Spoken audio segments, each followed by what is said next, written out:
എൻ്റെ കുഞ്ഞിനെ RSS എന്ന് പറഞ്ഞാൽ ഏറ്റവും മോശപ്പെട്ട സംഭവമാണെന്ന് പഠിപ്പിച്ച RSSകാരോട് മിണ്ടരുത്, RSSകാരെ കണ്ട തുപ്പണം. ഇങ്ങനൊക്കെ പഠിപ്പിക്കുന്നുണ്ട്. പിന്നെന്താ മദ്രസയെ പഠിപ്പിച്ചിട്ടുണ്ട്. പിന്നെ താൻ എന്തിനാ അസോസിയേറ്റ് പറഞ്ഞ് നിൽക്കുന്നു? ഈ നടുക്ക് നിൽക്കുന്ന പാവത്തിന് ഈ തെറി മുഴുവൻ കേൾക്കണം. അയാളുടെ സൗകര്യത്തിന് ഇറങ്ങും.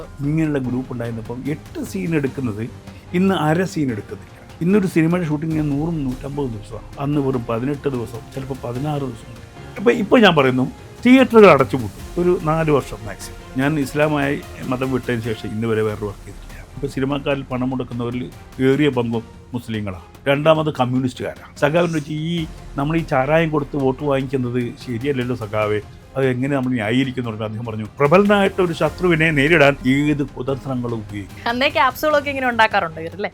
നമസ്കാരം സർ, എന്താണ് ഇപ്പം കറന്റ്ലി ഉള്ള വിശേഷങ്ങൾ?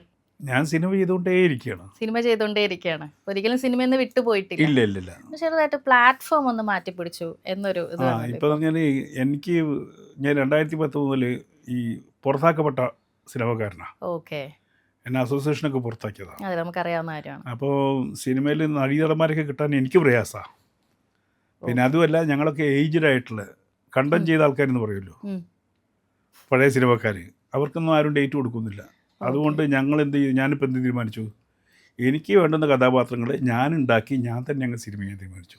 അതുകൊണ്ട് AI ക്രിയേഷൻ AIയിലേക്ക് വന്നു. ഒരുപക്ഷെ മലയാളത്തിനല്ല, വേൾഡിലെ ആദ്യത്തെ ഒരു ഫുൾ ഫീച്ചർ ഫിലിം സെൻസർ ചെയ്ത് റിലീസ് ചെയ്യുന്നത് ഞാനായിരിക്കും. ഓക്കെ. നോർമലി ഇപ്പം മലയാള സിനിമയിലുള്ള ഈ പറയുന്ന തീട്ടൂരങ്ങൾ, ചിലർക്ക് വിലക്ക് കൽപ്പിക്കുക, ചിലർ സിനിമ ചെയ്യണ്ടെന്ന് തീരുമാനിക്കുക, ചിലരുടെ സിനിമയിൽ അസോസിയേറ്റ് ചെയ്യണ്ടെന്ന് തീരുമാനിക്കുക, ഇതിനൊക്കെ ഒരു വെല്ലുവിളിയാണ് ഈ പറയുന്ന ഒരു ക്രിയേഷൻ അല്ലേ? കാരണം എൻ്റെ ഒരു കാൽക്കുലേഷനിൽ മാക്സിമം പോയാൽ 3 വർഷം കൂടി ഉള്ളൂ ഇപ്പം നിലനിൽക്കുന്ന ഈ ക്യാമറ ഷൂട്ടിങ് ആർട്ടിസ്റ്റ് എന്നുള്ള നിലപാട് 3 വർഷം കൂടി ഉണ്ടാവുള്ളൂ. അത് കഴിഞ്ഞാൽ ലൊക്കേഷൻ ഇല്ല. ലൊക്കേഷൻ നമ്മുടെ മുമ്പിലേക്ക് വരികയാണ്.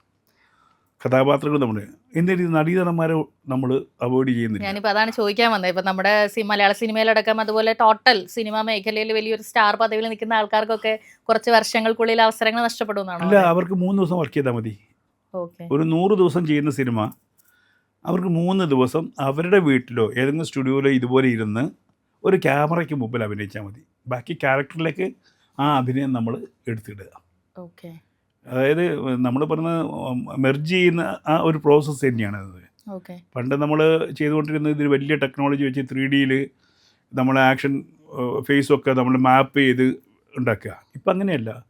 ഞാൻ സംസാരിച്ച് കഴിഞ്ഞാൽ ഇപ്പോൾ മമ്മൂട്ടിയെ വെച്ചിട്ട് മമ്മൂട്ടിയുടെ ഒരു ഫോട്ടോ കിട്ടിക്കഴിഞ്ഞാൽ എനിക്ക് ആ ഫോട്ടോ വെച്ച് കഥാപാത്രം ഉണ്ടാക്കും.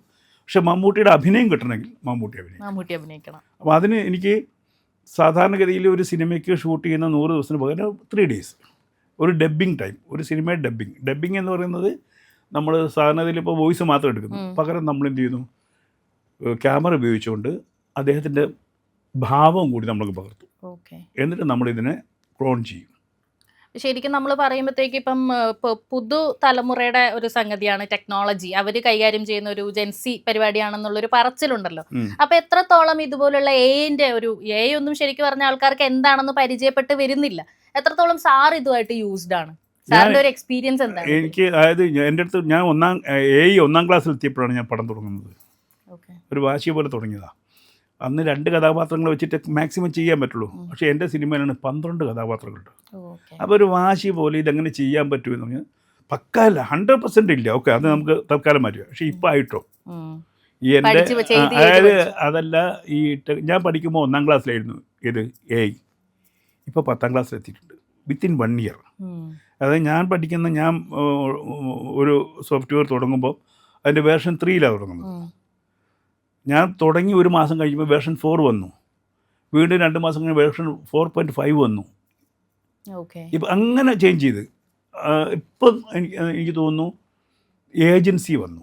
ഈ AI മേക്കിംഗ് അല്ല, ഇതിനകത്ത് തന്നെ ആർട്ടിഫിഷ്യൽ ഇൻ്റലിജൻസ് ഏജൻ്റായിട്ട് ഡയറക്ടറെ സ്ഥാനം അവരേറ്റെടുത്തു. ഞാൻ സബ്ജക്റ്റ് പറഞ്ഞു കൊടുക്കുന്നു, അവർ ഡയറക്റ്റ് ചെയ്യാൻ തുടങ്ങി. പക്ഷേ അവർക്ക് തോന്നിയേ ചെയ്യുള്ളൂ. പകരം നമുക്ക് തോന്നിയ പോലെ ചെയ്യണമെങ്കിൽ നമ്മളിതിനെ ക്ലിപ്പ് ഇടണം. ഈ സോഫ്റ്റ്വെയറിനെ നമ്മൾ അങ്ങനെ ശരിയാവില്ല, ഞാൻ പറഞ്ഞ പോലെ ചെയ്യണം. തനിക്കിഷ്ടം പോലെ ചെയ്യാൻ പറ്റുന്നതല്ലോ. അപ്പം അവിടെ ഒരു ക്ലാഷ് നമുക്ക് നടക്കുന്നുണ്ട് ഇപ്പോൾ. അപ്പോൾ എനിക്ക് ഒരു കഥാപാത്രത്തെ വലത്തോട്ട് നോക്കുമെന്ന് പറഞ്ഞാൽ ഇവൻ ഇടത്തോട്ടേ നോക്കും. അവന് വലതും ഇടതും അറിയില്ല. ഇപ്പം കമ്പ്യൂട്ടറിനുള്ള ഇപ്പോൾ ഒരു 5 കഥാപാത്രങ്ങളുള്ള ഒരു സീനാന്ന് വിചാരിക്കുക. 5-ലിപ്പോൾ നമുക്ക് രാമൻ ഉണ്ടാവും, കൃഷ്ണൻ ഉണ്ടാവും, ഗോവിന്ദൻ ഉണ്ടാവും, അബ്ദുള്ള ഉണ്ടാവും. കമ്പ്യൂട്ടറിനോട് പറയാം അബ്ദുള്ള വലത്തോട്ട് നോക്കുന്നു അല്ലെങ്കിൽ ഇന്ന ഡയലോഗ് എന്ന് പറഞ്ഞാൽ കമ്പ്യൂട്ടറിന് അറിയില്ല.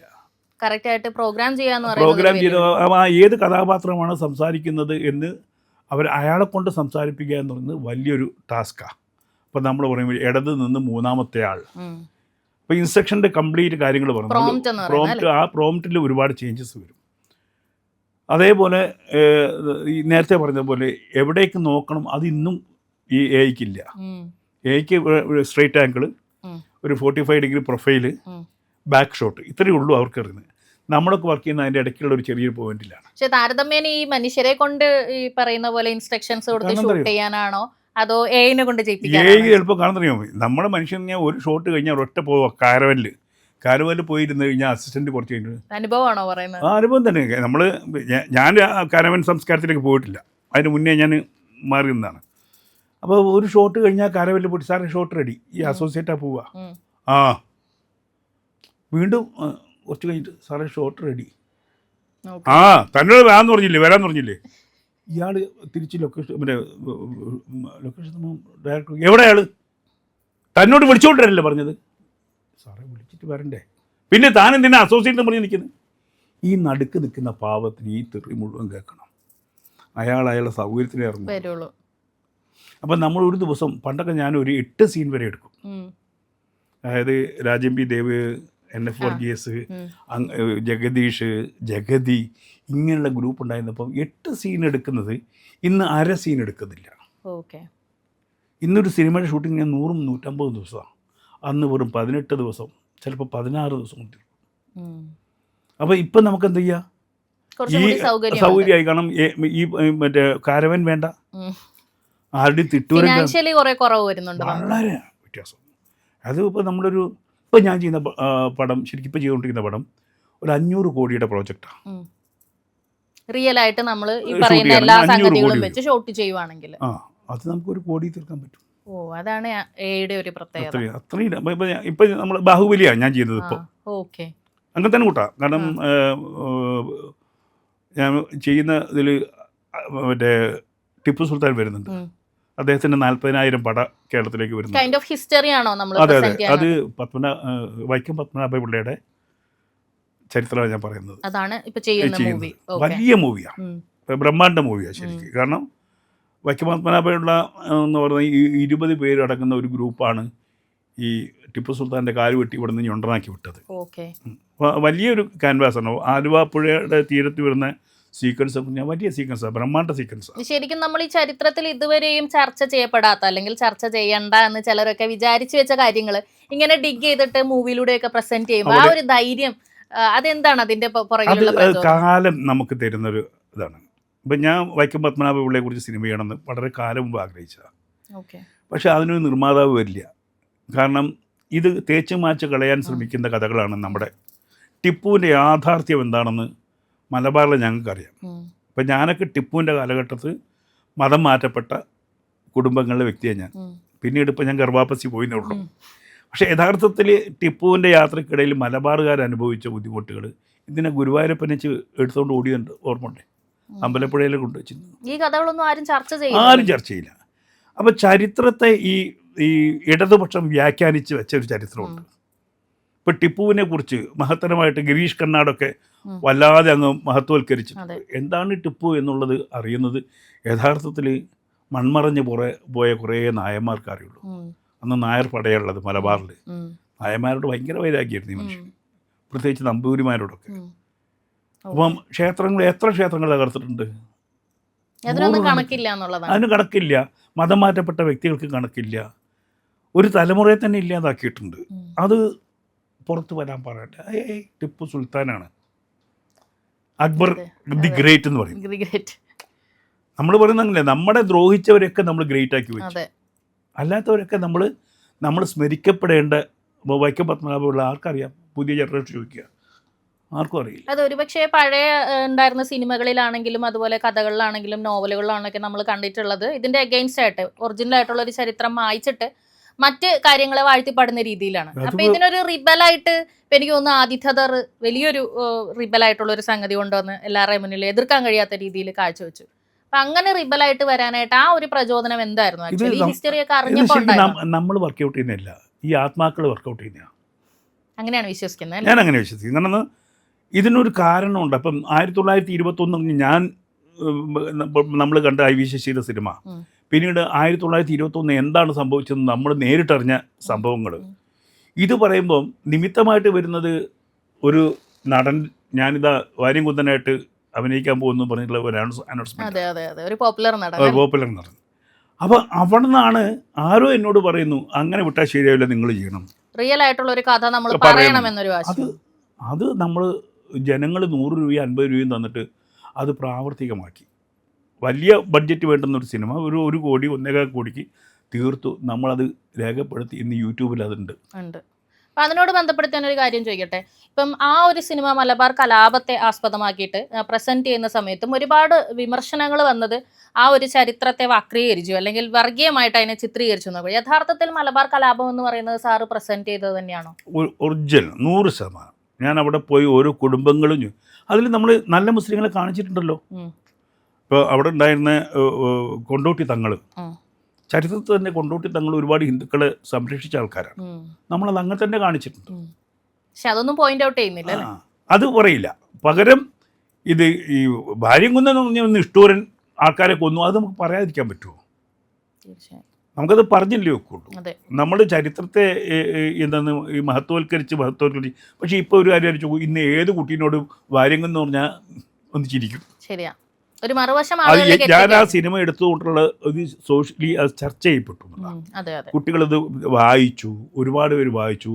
എന്താണ് 21 നടന്നത് ഇന്ന് ഈ തലമുറയ്ക്ക് മൊത്തം അറിയാം. അതുവരെ ആരും ചർച്ച ചെയ്തിട്ടില്ല.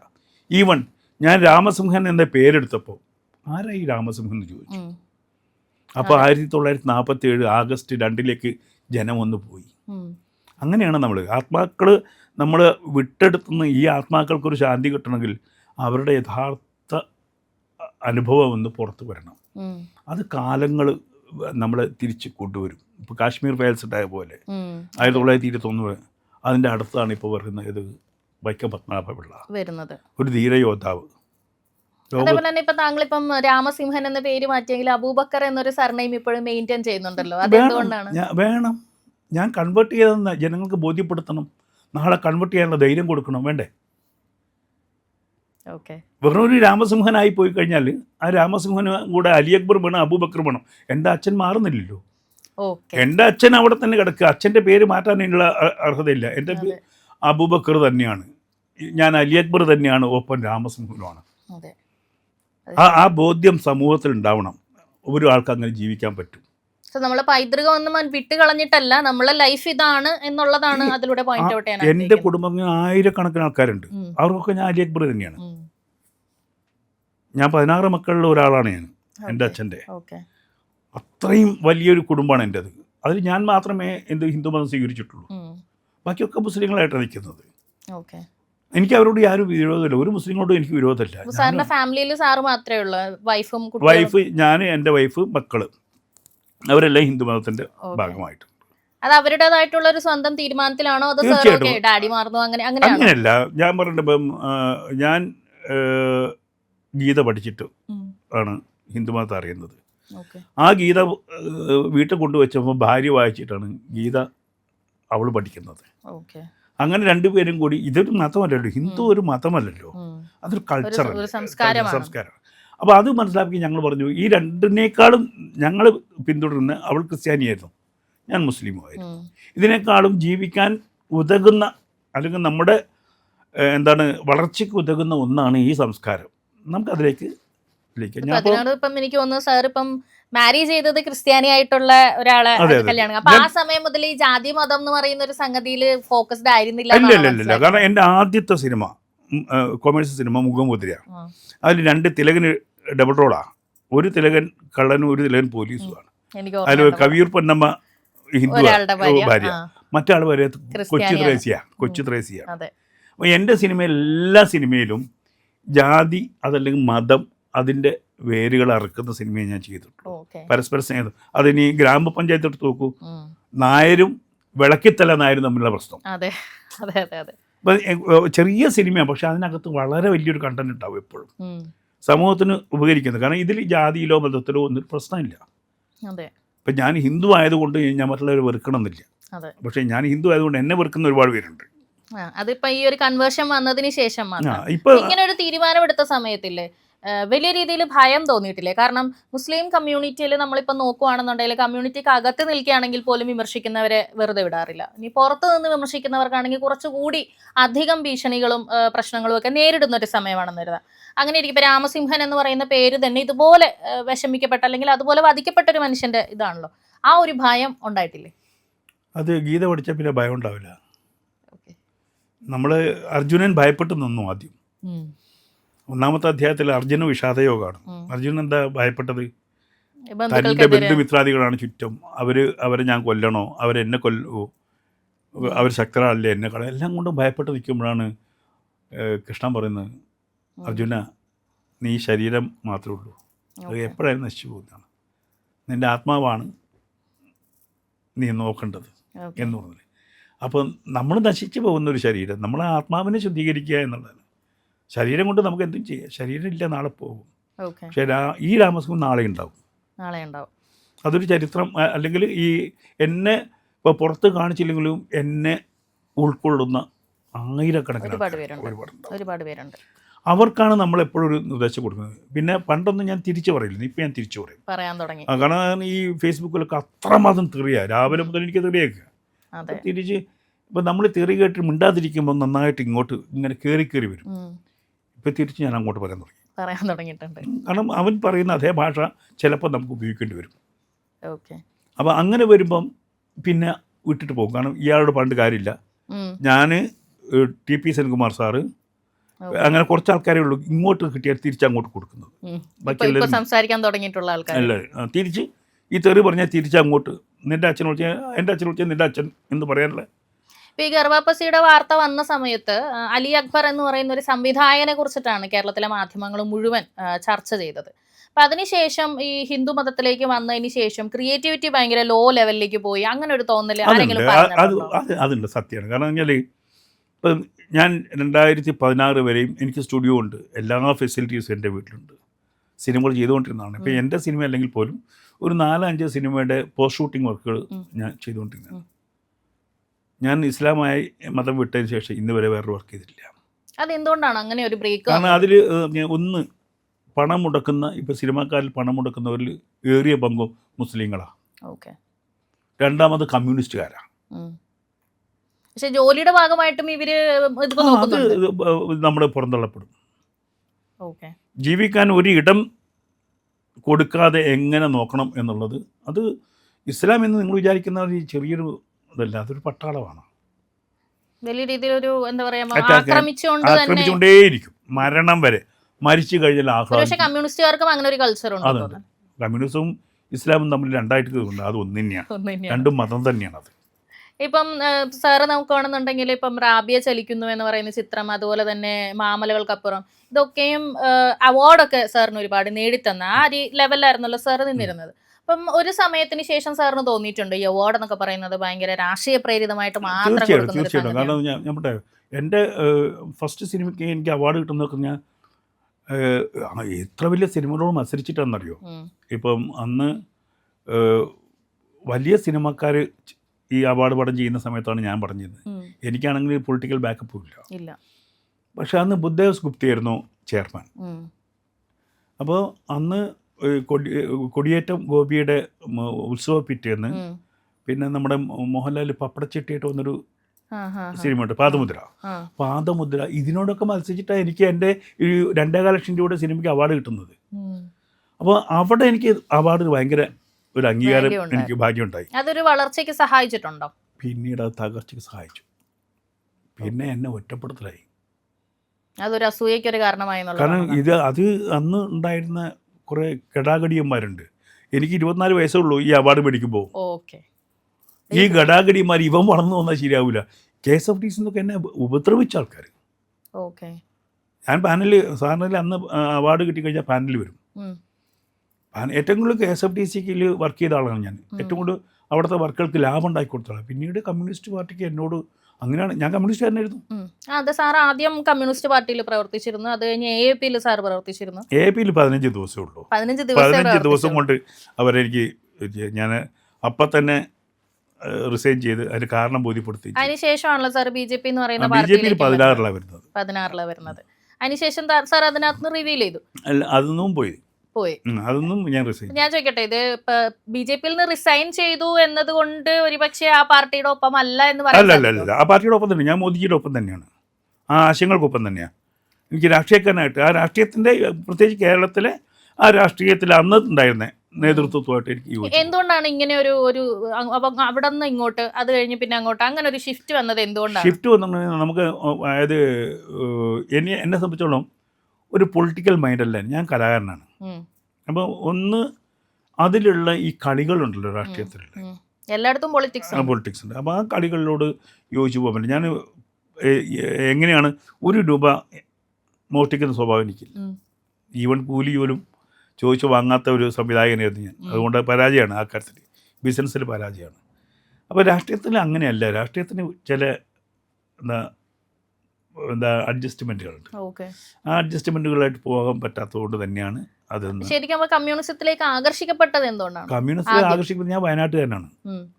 ഞാൻ ആദ്യം പ്രവർത്തിച്ചത് നാടക രംഗത്താണ്. അത് നക്സലൈറ്റുകളുടെ കൂടെയാണ് നാടകം. അതായത് വയനാട് സാംസ്കാരിക വേദിയിൽ അവരുടെ പടയണി, അമ്മ, സ്പാർട്ടക്കസ്, അന്നത്തെ ഏറ്റവും കൊടി പിടിച്ച നാടകങ്ങളാണ് നക്സലൈറ്റ് നാടകങ്ങൾ.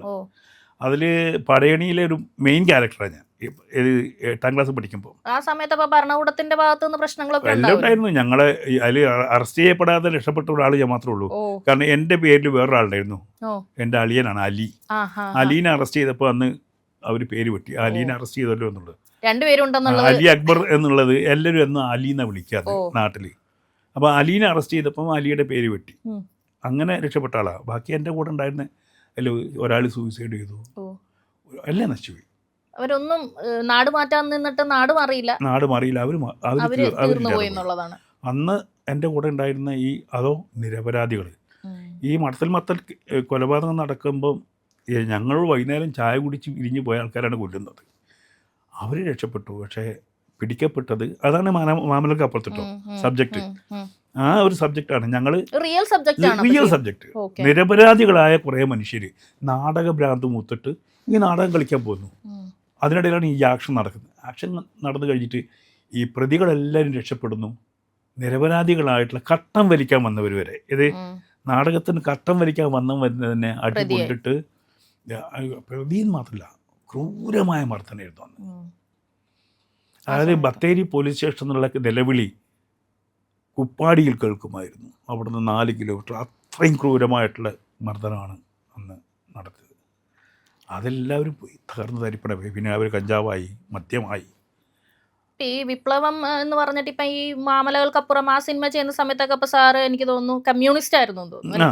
കമ്മ്യൂണിസ്റ്റാണ്. എന്നാൽ കമ്മ്യൂണിസ്റ്റിൽ ഇങ്ങനെയുള്ള ഘടകങ്ങൾ മാറണം എന്ന് പറഞ്ഞാൽ അന്ന് ആ സിനിമയുടെ അവസാന ഷോട്ട് കമ്മ്യൂണിസ്റ്റ് മാനിഫെസ്റ്റോ കെട്ടിപ്പിടിച്ചിരിക്കുന്നത്. ആ കമ്മ്യൂണിസം പിന്നീട് രസകരമായി സംഭവിച്ചാൽ തിരുവനന്തപുരത്തായിരുന്നല്ലോ അന്നത്തെ ജീവിതം. അവിടെ ജീവിക്കുമ്പോൾ ഞാൻ കുറച്ചു കാലം പത്രപ്രവർത്തനം വർക്ക് ചെയ്തിട്ടുണ്ട്. അങ്ങനെയുണ്ടൊരു ഹിസ്റ്ററി. അങ്ങനെ ഇരിക്കുമ്പോഴാണ് ഈ AKG സെൻറ്ററിലൊക്കെ സ്ഥിരമായിട്ട് ഇൻ്റർവ്യൂ എടുക്കാൻ വേണ്ടി പോവുകയും AKG സെൻറ്ററും എന്താണെന്നും സഖാക്കന്മാരെന്താണെന്നും മനസ്സിലാക്കുന്നത് ഈ 2 വർഷത്തെ പത്രപ്രവർത്തനം നടക്കുമ്പോഴാണ്. അതോടുകൂടി ആ സംഗതി തട്ടിപ്പാണെന്ന് മനസ്സിലായി. പിന്നെയാണ് കമ്മ്യൂണിസം വേണ്ടാന്ന് വെക്കുന്നത്. അല്ലെങ്കിൽ ഇപ്പം ഞാൻ ചോദിക്കട്ടെ, അപ്പം എല്ലാവരും പറയുന്നത് പോലെ കമ്മ്യൂണിസത്തിന്റെ ഇപ്പോഴത്തെ നേതൃത്വമാണോ പ്രശ്നം, അല്ലെങ്കിൽ ആ ആശയം തന്നെ പ്രശ്നമാണ് അതിൽ. കാരണം അത് പറയാം, ഈ മതം തന്നെയാണത്, ഒരു മയക്കുമരുന്നാണ്. പെട്ടെന്ന് ആരെയും ആകർഷിക്കാം. കാരണം തൊഴിലാളി വർഗ സ്നേഹം ഒക്കെ പറയാം.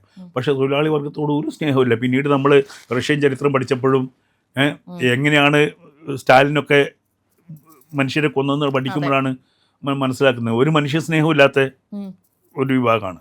ഇപ്പം ചൈനയിൽ നമ്മൾ ടിയാൻമെൻ സ്ക്വയറൊക്കെ ചിന്തിക്കുമ്പോൾ ആലോചിച്ച് നോക്കൂ, കമ്മ്യൂണിസത്തിൻ്റെ ഇതെന്താണ്, സ്വാതന്ത്ര്യമില്ലാതെ ഈ ഇപ്പം ജിഹാദ് പോലെ തന്നെ മറ്റൊരു പ്രസ്ഥാനം എന്നുള്ളത്. ഇപ്പൊ കമ്മ്യൂണിസത്തിനെ എതിർക്കുന്ന എല്ലാ വ്യക്തികളും തന്നെ ഒരു എക്സ് കമ്മ്യൂണിസ്റ്റുകളായിരുന്നു എന്ന് പറയാൻ സാധിക്കും. ഉറപ്പായിട്ടും. അപ്പം അതൊക്കെ ശരിക്കും പറഞ്ഞാൽ ഇതുപോലെ, പക്ഷെ അവരൊക്കെ ഒരുപാട് അവരുടെ ഭാഗത്ത് നിന്ന് ഇപ്പൊ സാറിനാണെങ്കിൽ ഒരു പോസ്റ്റ് ഇട്ട് കഴിഞ്ഞാൽ നല്ല രീതിയിൽ ഇവര് തെറിയായിട്ട് വരാറുണ്ട്. അപ്പൊ അതൊക്കെ കാണുമ്പോഴത്തേക്ക് സാറിന് എങ്ങനെയാ തോന്നുന്നത്?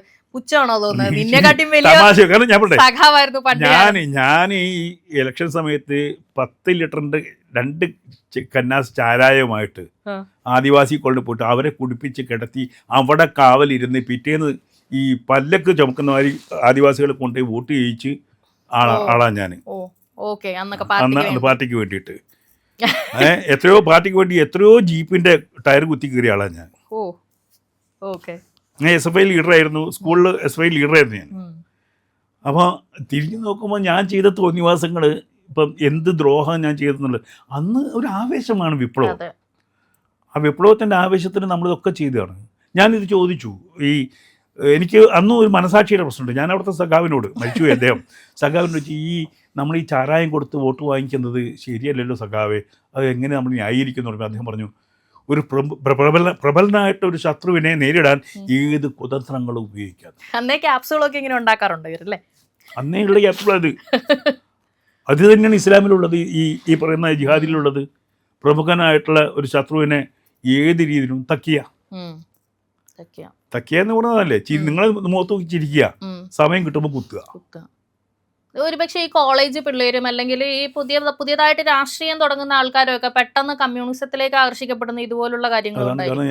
ഞാൻ കമ്മ്യൂണിസ്റ്റ് ആദ്യ SFI ഇഷ്ടപ്പെടുന്ന 4ാം ക്ലാസ് പഠിക്കുമ്പോൾ 5ാം ക്ലാസ്സിൽ അടി നടക്കുന്നത് നമ്മൾ കാണുകയല്ലേ. ഇവർ സൈക്കിൾ ചെയിനൊക്കെ ആയിട്ട് വന്ന അന്ന് തട്ടി ഒരു ഹീറോ പരിവേഷമാണ്. അപ്പോൾ ഇവര് ഈ സിനിമയിലെ സ്റ്റേറ്റ്മാർ ഈ ഹീറോ 4-5 ആൾക്കാരിൽ നിന്ന് പിള്ളേരെ അടിച്ചു ഓടിക്കുന്നു എന്നൊക്കെ പറയുമ്പോൾ എന്നാൽ അവരുടെ കൂടെ ഇതാണ് SFIയിലേക്ക് കുട്ടികൾ വരുന്നത്.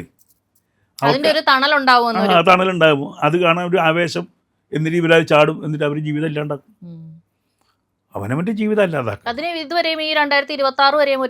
ഒരു മാറ്റമില്ല. എൻ്റെ കുഞ്ഞുനാൾ മുതൽ ഞാൻ പറഞ്ഞെ, എനിക്കൊരു 5ാം ക്ലാസ് എന്ന് പറയുമ്പോൾ 69 മുതൽ ഞാൻ കാണുന്ന കാഴ്ചയാണ്. എൻ്റെ കുടുംബത്തിൽ ഞാനും എൻ്റെ നേരെ മൂത്ത ജ്യേഷ്ഠനായിരുന്നു, 2ാമത്തെ ജ്യേഷ്ഠനാണ് കമ്മ്യൂണിസ്റ്റ്, ബാക്കി കോൺഗ്രസ്സുകാരും ഒരാൾ ലീഗുമാണ്. ഇപ്പം ഈ കലാകാരന്മാരുടെ ഈ പറഞ്ഞതുപോലെ തന്നെ സാറൊക്കെ എടുത്തു വെച്ച ഓരോരോ സിനിമകൾ എടുത്തു വെച്ചിട്ട് പിന്നീട് അതിനെ വിമർശിക്കുന്ന ഒരു രീതി ഉണ്ടല്ലോ. ഇപ്പൊ ബാംബു ബോയ്സ് എന്ന് പറഞ്ഞിട്ട് വലുതായിട്ട് ആഘോഷിക്കപ്പെടുകയും ഇപ്പോഴും ചാനലിൽ വന്നു കഴിഞ്ഞാൽ മാറ്റാത്ത ഒരു എല്ലാവരും ഇഷ്ടമാണ്. എന്നാൽ ഭയങ്കരമായിട്ട് ആദിവാസികളെ ഷെയിം ചെയ്യുന്നു, അതിൽ മനം വിഷമിച്ച് ഒരു കുട്ടി മരിക്കാൻ വരെ ശ്രമിച്ചു. സലിംകുമാർ വരെ ഞാൻ അത് ചെയ്തത് മോശമായി പോയി എന്ന രീതിയിലൊക്കെ പ്രതികരിക്കുകയുണ്ടായി. അപ്പം അതിനെ സാർ എങ്ങനെയാണ് അതിനോട് യഥാർത്ഥത്തിൽ 2 അനുഭവമാണ് ആ സിനിമയ്ക്ക് ആധാരമായിട്ടുള്ളത്. ഒന്ന് ബ്യൂട്ടിഫുൾ പീപ്പിൾ എന്ന് പറഞ്ഞിട്ട് ഇംഗ്ലീഷ് ഒരു മൂവി, ഇതേ സബ്ജക്റ്റാണ്, ഒരു വ്യത്യാസമില്ല. മറ്റൊന്ന്, ഞാൻ കോഴിക്കോട് വന്ന് അശോക ഹോസ്പിറ്റലുണ്ട്, ഞാൻ അവിടെ നിൽക്കുക. അപ്പോൾ വയനാട്ടിൽ വന്ന ഒരു ട്രൈബൽ ഫാമിലി തൊട്ടപ്പുറത്തുള്ളത്, ഞാനിങ്ങനെ നോക്കി നിൽക്കുക. ഇവർക്ക് റോഡ് ക്രോസ് ചെയ്യണം, ഇവർ 4 സ്റ്റെപ്പ് വയ്ക്കും, അടുത്ത വണ്ടി വരും, പുറകോട്ട് ഓടും. ഏകദേശം 1/2 മണിക്കൂറിൻ്റെ മേലെടുത്തു ഇവർ ക്രോസ് ചെയ്യും. അവർക്ക് ഈ ജീവിതമായിട്ട് യാതൊരു ബന്ധമില്ല, ഈ സോഷ്യൽ ലൈഫായിട്ട് യാതൊരു ബന്ധമില്ല. ഒരു വീട്, നല്ല വീട്ടിൻ്റെ അകത്ത് അവർക്ക് കയറാൻ യോഗ്യതയില്ല. അപ്പോൾ അങ്ങനെയുള്ള ആൾക്കാർ ഇങ്ങനൊരു പരിസ്ഥിതി വന്നു കഴിഞ്ഞാൽ അവർക്ക് അറിയില്ല. അത് ഇന്നസെൻ്റ് ആയിട്ടുള്ള കോമഡി. അത് ഇപ്പം ഞാൻ ആദ്യമായിട്ട് വെജിറ്റേറിയൻ ഹോട്ടലിൽ കയറിയപ്പോൾ എനിക്ക് പായസവും തന്നു, തൈരും തന്നു. എനിക്ക് ഞാൻ പായസം എടുത്ത് ചോറിലൊഴിച്ചു. അതൊരു ഹ്യൂമറാണ്. ആ ഹ്യൂമറിന് അങ്ങനെ ഞാൻ അതിൽ ഒരു വിഭാഗത്തെയോ ഒന്നും പറഞ്ഞില്ല. അവർ ജയിക്കുകയാണ് ചെയ്യുന്നത്. അതിൽ ആ സിനിമയിൽ ആ മുളയാടികൾ ജയിക്കുകയാണ് ചെയ്യുന്നത്. അവർ ഉദ്ദേശിക്കുന്ന ആളെ കൊണ്ട് തിരിച്ച് കാട്ടിലോട്ട് പോകുന്നത്. അവർക്ക് ഡോക്ടറെ ഡോക്ടറെ കൊണ്ട് പോകുന്നിടത്താണ് സിനിമ. അതിൽ അവരെ മോശമാക്കുന്ന ഒരു അതിൽ ആകെ ഉള്ളത് പറഞ്ഞാൽ ഈ ക്ലോസറ്റിൻ്റെ കാര്യമുണ്ടല്ലോ, അതുപോലെ എൻ്റെ അഭിപ്രായമല്ല, മണിയുടെ അഭിപ്രായമാണ്. അതിൽ ആ വിഭാഗത്തിൽ പെടുന്ന ആളാണ് മണി. ഏറ്റവും മണിയാണ്. ഞാൻ പറഞ്ഞത് അത് വേണ്ട, അത് എന്തായിക്കാം. അപ്പോൾ എന്നിട്ട് അന്ന് വേറെ പറഞ്ഞു, ഫിലോമിന ഇതേ സീൻ ചെയ്തിട്ടുണ്ടല്ലോ, ആ വെള്ളത്തിൽ എന്താ വല്ലാത്ത പുളിപ്പ് എന്ന് പറഞ്ഞൊരു സീൻ ചെയ്തിട്ടുണ്ടല്ലോ അല്ലേ, അതിനാരും കുറ്റം പറഞ്ഞില്ല. അപ്പം ഈ ട്രൈബൽ സ്നേഹം ഇപ്പോൾ വന്നാണ്. ഞാൻ സാർ ഈ സിനിമ എടുത്തത് റിലീസായി വലിയ ഹിറ്റ് ആവുന്ന സമയത്തൊന്നും ഈ ഒരു ആരോപണങ്ങളൊന്നും ഒന്നുമില്ല. അതല്ല, വന്നിട്ടുണ്ടായിരുന്നില്ല. എൻ്റെ കൂടെ ജീവിക്കുന്നത് ബാലൻ, ലക്ഷ്മണൻ, എൻ്റെ കുഞ്ഞുനാൾ മുതൽ 4 അതായത് 5 വയസ്സിൽ സ്കൂളിൽ ചേർന്ന അന്ന് മുതലുള്ള സൗഹൃദമാണ് ഈ ട്രൈബ്സ്. ഞാൻ അവരുടെ കൂടെ കിടന്നുറങ്ങിയിട്ടുള്ളത്. എനിക്കുള്ള സൗഹൃദമൊന്നും ഈ ട്രൈബ്സുമായിട്ട് ഇന്നുള്ള ഈ ട്രൈബ്സിന് വേണ്ടി കുരയ്ക്കുന്ന ഒരാൾക്കില്ല എനിക്ക്. കാരണം അവരുടെ കൂടെ ഇപ്പം എന്തിനാ പറയുന്നത്, സിനിമ മാത്രം കണ്ട് നാടുഗദ്ദിക എന്ന് പറഞ്ഞാൽ നാടകം അറിയാലോ, ബേബിയുടെ നാടുഗദ്ദികയുടെ മുമ്പിൽ തെരുവുനാടകം കളിച്ച ആളാണ് ഞാനിത്. അന്ന് മുഴുവൻ ട്രൈബ്സിൻ്റെ മുമ്പിലാണ് നാടകം കളിക്കുന്നത്. ഇവിടെ നമ്മുടെ തിരുനെല്ലി വർഗീസിൻ്റെ എല്ലാ വർഷത്തെയും വർഗീസ് ദിനത്തിൽ പോയി ആദിവാസികൾക്ക് ചുറ്റും ആദിവാസികളെ വട്ടത്തിൽ നിർത്തി നടുക്ക് നാടകം കളിച്ച ആളാണ്. അവരാണ് എന്നെ ഈ ട്രൈബ്സിനെ കുറിച്ച് പഠിപ്പിക്കുന്നത്. ആരാണ് ഈ സ്നേഹികൾ? ഒരു കോളനിയിൽ പോകാത്ത, അവിടുത്തെ ജീവിതം അറിയാത്ത, എന്താണ് നായ്ക്കര്, എന്താണ് പണിയര്, എന്താണ് കുറിച്യര്, കുറുമര് എന്നറിയാത്ത ആളാണ് ഈ വന്ന് പ്രസംഗിക്കുന്നത്. അവരുടെ വീട്ടിൽ കയറി ഭക്ഷണം കഴിച്ചിട്ടുണ്ടോ? ഞാൻ കഴിച്ചിട്ടുണ്ട് അവരുടെ കൂടെ ഇരുന്ന്. ഒരു പ്ലേറ്റിൽ നിന്ന് അങ്ങോട്ടും ഇങ്ങോട്ടും വാരി തന്നിട്ടുണ്ട് ഈ ട്രൈബ്സും ഞാനും. ഇവർ കഴിക്കുമോ? ഈ സ്നേഹിൽ കഴിക്കില്ല. എന്നിട്ട് ഭയങ്കര സ്നേഹമാണ് ട്രൈബ്സ്. ഈ ഞാൻ ട്രൈബൽ വിരോധിയാണെന്ന് വന്ന് BJP ചേർന്നതിന് ശേഷം 2016 വരെ നിങ്ങൾ ഒരു വാക്ക് കേട്ടിട്ടില്ല ബാംബു ബോയ്സിനെ കുറിച്ച്. ഇപ്പോഴും ബാംബു ബോയ്സ് കണ്ടവരാണ് ഇത് കുറ്റം പറയുന്നത്. ബാംബു ബോയ്സ് നിഷ്കളങ്കമായിട്ടുള്ള ഇതാണ്. ഇതൊരു ബോഡി ഷെയ്മിങ് അല്ലെങ്കിൽ ഒരു ട്രൈബൽ ആയിട്ടുള്ള ആൾക്കാരെ ഷെയിം ചെയ്യുന്നു എന്നുള്ള രീതിയിൽ അത് കേട്ടപ്പോൾ ആദ്യമായിട്ട് എന്താ തോന്നിയത്? എനിക്ക് ചിരിയാ വന്നത്. കാരണം ഞാൻ അവരുടെ കൂടെ ജീവിക്കുന്നത്. ഇപ്പോഴും അവർ എൻ്റെ സുഹൃത്തുക്കളാ. ഇനി അങ്ങനെ ഒരു ഫസ്റ്റ് സിനിമയിൽ നമ്മുടെ വള നല്ല കുപ്പി വള വാങ്ങിത്തരുന്നാന് മാല നല്ല കെല്ലുമാല വാങ്ങിത്തരും. ഈ മലയാളത്തിൽ ആദ്യമായിട്ട് പണിയ ഭാഷ സിനിമയിൽ കൊണ്ടുവന്ന ആളാണ് ഞാൻ. അതിൽ വേറെ ഒന്നുണ്ട്, ഉച്ചാല് തിറമലവാൻ നീയോ വാത്തമ്മ വാത്തമ്മ കുള്ളത്തി. എന്നെയാണ് ഇവർ പഠിക്കുന്നത്. എനിക്കെന്താ ചെയ്യുന്നതിന്? സബ്ജക്റ്റ് എന്തോ ഒരു പേടിക്കുക. ആരെയാണ് പേടിക്കേണ്ടത്? ഇപ്പം ആരെയും പേടിക്കേണ്ട. കാരണം യൂട്യൂബ് ഉണ്ടല്ലോ. ഇപ്പം റിലീസ് ചെയ്യിക്കില്ല, വേണ്ടെന്ന് യൂട്യൂബിലിടാറ്റോ. അപ്പം അങ്ങനെയൊക്കെ ഇപ്പം രാഷ്ട്രീയപരമായിട്ടൊരു മാറ്റം വന്നു, മതപരമായിട്ടൊരു മാറ്റം വന്നു എന്നൊക്കെ പറഞ്ഞിട്ട് ഒരുപാട് വിലക്കുകളും ഒരുപാട് എന്താ പറയുക എതിർപ്പുകളും ഒക്കെ നേരിട്ടിട്ട് ശരിക്കും പറഞ്ഞ ഒരു റിസ്കി വേ ആയിരുന്നു 1921 എന്ന് പറയുന്ന സിനിമ ഒരു ക്രൗഡ് ഫണ്ടിങ്ങിലൂടെ പൂർത്തിയാക്കാമെന്ന് പറയുന്നത്. ആ ഒരു റിസ്കി വേ സത്യം പറഞ്ഞു എത്രത്തോളം ഫലപ്രദമാണ്? ഈ ഹിന്ദുക്കളുടെ നിന്ന് പൈസ കിട്ടുന്ന അവസ്ഥ അറിയാലോ. ഒന്നുമില്ല അവരുടെ പണം, അവരുടെ ഇല്ല, ഹിന്ദുക്കളുടെ പണം ഇല്ല. മറ്റൊന്ന്, അവർ മറ്റുള്ളവരെ ഭയപ്പെടുന്നു. ഇപ്പം എൻ്റെ കൂടെ നടന്നാൽ അവനെ സംഖ്യയായിട്ട് മുസ്ലിങ്ങൾ വിചാരിക്കുമോ? വലിയൊരു ഭയമാണത്. ഏത് ഇപ്പോൾ അലി അക്ബറിനോട് സഹകരിച്ചാൽ, രാമസിംഹിനോട് സഹകരിച്ചാൽ എൻ്റെ ലൈഫിനെ ബാധിക്കുമോ എന്നുള്ളതുകൊണ്ട് എല്ലാവരും വിട്ടുനിന്നു. പരസ്യമായിട്ട് സപ്പോർട്ട് ചെയ്യാനായിട്ട് മടിക്കുന്നു. അവർ രഹസ്യമായിട്ട് എന്നെ വിളിച്ച് പറയും, വരണം എന്നുണ്ട് അലിയ, ഞാനിങ്ങനെയല്ലേ, എന്ത് ചെയ്യും, ഇതുകൊണ്ടല്ലേ കഞ്ഞി കുടിക്കുന്നത്. അത് മുട്ടി എല്ലാവരും പേടിയാതാണ്, നടന്മാരുടെ പേടിയാതാണ്. എല്ലാവർക്കും എന്നെ ഇഷ്ടമാണ്, എൻ്റെ കൂടെ വർക്ക് ചെയ്യാനും ഇഷ്ടമാണ്. പക്ഷേ ഈ ഒരു പ്രശ്നമുള്ളത് കൊണ്ട്, അതിന് മുന്നേ ആണെങ്കിൽ അമ്മയുടെയും ഫെഫ്കയുടെയും വിലക്കുള്ളതുകൊണ്ട് ഇപ്പം ആ വിലക്കൊക്കെ പോയി. ആ ഒരു വഴി വിജയകരമായിരുന്നു. ഈ ക്രൗഡ് ഫണ്ടിങ്ങിലൂടെ നമ്മളൊരു സിനിമ പൂർത്തീകരിക്കുക എന്ന് പറയുന്നത് വിജയകരമായിരുന്നു. ആയിരുന്നു. പിന്നെ ഒന്നാമത്തത് ആ പീരീഡും കൂടി ആയിരിക്കണം, കൊറോണ പീരീഡിലാണ് അത് നടക്കുന്നത്. പക്ഷേ ദൈവസഹായത്തിൽ ഞാൻ പറഞ്ഞ ഈ ആത്മാക്കളുടെ സഹായത്തിൽ അത് പൂർത്തീകരിച്ചു എന്നുള്ളതാണ്. അപ്പോൾ എല്ലാവരും ഞാൻ സിനിമാറ്റിക് അല്ല, ഡോക്യുമെൻ്ററി ആണ്. അത് ഡോക്യുമെൻ്ററി തന്നെയാണ് ഉദ്ദേശിച്ചത്. കാരണം അങ്ങനെ കഥ പറയാൻ പറ്റുള്ളൂ. സബ്ജക്റ്റ് എന്ന് പറയുന്നത് അതിൽ 2 കഥാപാത്രങ്ങൾ എടുത്തത് നമ്മൾ കവിതയിൽ നിന്ന് എടുത്ത 2 കഥാപാത്രങ്ങളും മറ്റേ ചാത്തനും സാവിത്രിയും. അത് കവിതയിൽ നിന്ന് എടുത്ത 2 കഥാപാത്രങ്ങൾ വെച്ചിട്ട് അത് അങ്ങനെ അല്ലാതെ അങ്ങനെ പറയാം നമുക്ക് ഒരു വീട്ടിൽ സംഭവിക്കുന്ന 21 സംഭവിക്കുന്ന ഒരു സംഭവമായിട്ട് എനിക്ക് വേണമെങ്കിൽ ചെറുതായിട്ട് ചെയ്തിട്ട് ബാക്കിയുള്ള കാശ് പോക്കറ്റിൽ ഇടാം. പക്ഷെ അങ്ങനെ ഒരു വിമർശനം വന്നിരുന്നല്ലോ, ഇപ്പൊ ക്രൗഡ് ഫണ്ടിങ് ആയിരുന്നു, എന്നിട്ട് അതിന്റെ ഓഡിറ്റ് റിപ്പോർട്ട് ഹാജരാക്കുന്നില്ല, ആളുകളോട് കണക്ക് പറയുന്നില്ല എന്നൊക്കെ പറഞ്ഞുകൊണ്ട്. ശരിക്കും ഈ കോൺട്രിബ്യൂട്ട് ചെയ്ത ആൾക്കാരാണോ കണക്ക് ചോദിച്ചത്? ചോദിച്ചതൊക്കെ ജിഹാദികളാണ്. ആകെ ഇതിന്റെ കണക്ക് കൃത്യമായിട്ട് ആരെയും ഏൽപ്പിക്കേണ്ടത്? ഇത് ഞാനും ചിദാനന്ദപുരി സ്വാമിജിയാണ് സ്വാമിജിയാണ് എന്നെ ഏറ്റവും. അതെ, അപ്പോൾ ചിദാനന്ദ സ്വാമിജി ആദ്യമേ എന്നോട് പറഞ്ഞ കാര്യം, ഇതൊരു ഹിന്ദുപക്ഷ സിനിമ ആവരുത്. നല്ല മുസ്ലിങ്ങളുണ്ടായിരുന്നു, അത് പറയണം, ഉള്ളതുപോലെ പറയണം. ഞാൻ ഓരോ മാസവും വരുന്ന എമൗണ്ട് അത് നേരെ തമ്പിലാക്കിയിട്ട് ആരടുത്തോട്ട് കൊടുക്കും, സ്വാമിയുടെ കൊടുക്കും. ഇപ്പോഴും ഉണ്ടത്. ഓക്കെ. സ്വാമിജി സീൽ വെച്ചിട്ടുണ്ട്. പലരും ഇതുപോലെ സംഘപ്രസ്ഥാനമായിട്ട് ബന്ധമുള്ളവർ പോലും ഇത് ചോദിച്ചപ്പോൾ സ്വാമിജി പറഞ്ഞു കണക്ക് എൻ്റെ അടുത്തുണ്ട് കേട്ടോ. സാറിനെ സംബന്ധിച്ചിടത്തോളം സാറിന്റെ മനസാക്ഷിക്ക് ബോധിപ്പിക്കേണ്ട ഒരാളെ സാർ ബോധിപ്പിക്കുന്നു. അത്രേ ഉള്ളൂ. നമുക്ക് അത് അപ്പം അതിനോട് സ്വാമി ചോദിച്ചോ എന്തിനാ എൻ്റെ അടുത്ത് ഇരുന്ന്? ഞാൻ പറഞ്ഞു ഞാൻ നാളെ ഇന്ന് ഞാൻ പറയാൻ ആൻസർ ചെയ്യാൻ ഞാനുണ്ട്, നാളെ ഞാൻ മരിച്ചു പോയാലോ എൻ്റെ മക്കളെ വേണം, അത് ഇത്രയും കിട്ടിയിട്ടുള്ളൂ എൻ്റെ. അപ്പോൾ അത് അന്ന് ചില തീരുമാനങ്ങൾ എടുത്തുകൊണ്ടാണ് അത് പൂർത്തിയായത്. കാരണം ഞാൻ എൻ്റെ വീട്ടിലെ സൈഡിലൊരു ഷെഡ് കെട്ടി ഇതിന് വേണ്ടിയിട്ട്, ഒരു സെറ്റ് വീട്ടിൽ തന്നെ, അല്ലെങ്കിൽ തീർക്കില്ല. കാരണം എന്നിട്ട് പോലും അന്ന് ഗവൺമെൻറ്റിൻ്റെ ഭാഗമായിട്ട് വന്ന ഈ പറയുന്ന അന്ന് ഈ എന്താ ഈ കുറച്ച് ആൾക്കാരുണ്ടല്ലോ ഈ കൊറോണ ഇൻസ്പെക്ടേഴ്സ്, അവർ വന്നിട്ട് ഞങ്ങൾ 50 പേരുണ്ട്, 50 പേരുടെ 50 പേര് വെച്ച് ഷൂട്ട് ചെയ്യാം. ഇവിടെ അന്ന് വിനയൻ്റെ പടം 300 പേരെ വെച്ച് ഷൂട്ട് ചെയ്യുന്നുണ്ട്. ഈ 50 പേരുടെയും ഹെൽത്ത് സർട്ടിഫിക്കറ്റ് എൻ്റെ വീട്ടിന് മുറ്റത്തുണ്ട്. ആര് വന്ന് അത് നോക്കിയിട്ട് പോലും ഉപദ്രവിക്കാൻ ശ്രമിച്ചു. അവസാനം തിരിച്ച് ഞാൻ വരട്ടെ, ഏതൊക്കെ രീതിയിൽ ചെയ്യാൻ പറ്റുമോ. പോലീസ് SI വയനാട്ടിൽ ചെന്ന് ഷൂട്ട് ചെയ്തപ്പം ഒരൊറ്റ ദിവസം പോലും പോലീസ് വരാത്ത ദിവസം അല്ലാതില്ല. അവിടെ പറ്റില്ല. ഇവിടെ അവസാനം ഞാൻ പ്രൈവറ്റ് ഭൂമിയിൽ ഷൂട്ട് ചെയ്തു. അപ്പോൾ ചോദ്യം ചെയ്യാൻ പറ്റില്ലല്ലോ. ഞാൻ അവിടുത്തെ കുറിച്ചിയരുടെയും കുറുമരുടെയും ഇത് പറഞ്ഞപ്പോഴാണ് ഏറ്റവും കൂടുതൽ എന്നെ ഈ 21 തീർക്കാൻ ഹെൽപ്പ് ചെയ്തത് കുറിച്ചിയരും കുറുമരും ട്രൈബ്സുമാണ്. അതെങ്ങനെയാണ് അവർ ഹെൽപ്പ് ചെയ്തതെന്ന് പറയാൻ പറ്റുക? അവർക്ക് ഈ ചരിത്രം അറിയാം. ഓക്കെ, അവർക്ക് ഈ ചരിത്രം അറിയാം. മാപ്പിള ചരിത്രം നന്നായിട്ട് അറിയാവുന്നവരാണ് അവിടുത്തെ കുറിച്ചിരും കുറുമരും. അവരെൻ്റെ കൂടെ നിന്നു. ഇപ്പോൾ ഈ ബാംബു ബോയ്സിനെ കുറ്റം പറയുന്നവർ അതറിയില്ല.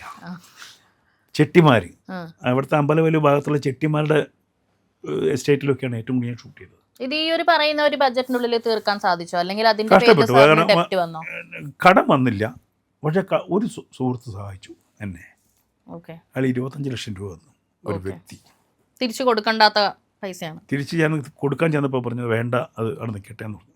അത് കൊടുത്തിരുന്നത് ഞാൻ കടത്തിലാകുമായിരുന്നു. അദ്ദേഹം ഒരു 25 ലക്ഷം രൂപ തന്നു. പേര് പോലും വെക്കരുതെന്ന് പറഞ്ഞു. അതുകൊണ്ട് അത് തീർന്നത് ഒരു വ്യക്തിയുടെ.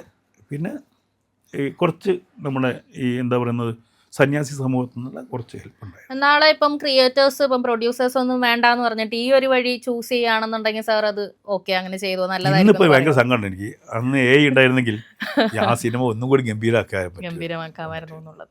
ഇനി കുറച്ച് രാഷ്ട്രീയമായിട്ട് ചോദിക്കുകയാണെന്നുണ്ടെങ്കിൽ സാറ് BJP നിന്ന് സാർ ഒരു സന്ദർഭത്തിൽ ഞാൻ ഇനി ഇല്ല എന്ന് പറഞ്ഞിട്ട് അവിടെ നിന്ന് ഇറങ്ങിയല്ലോ.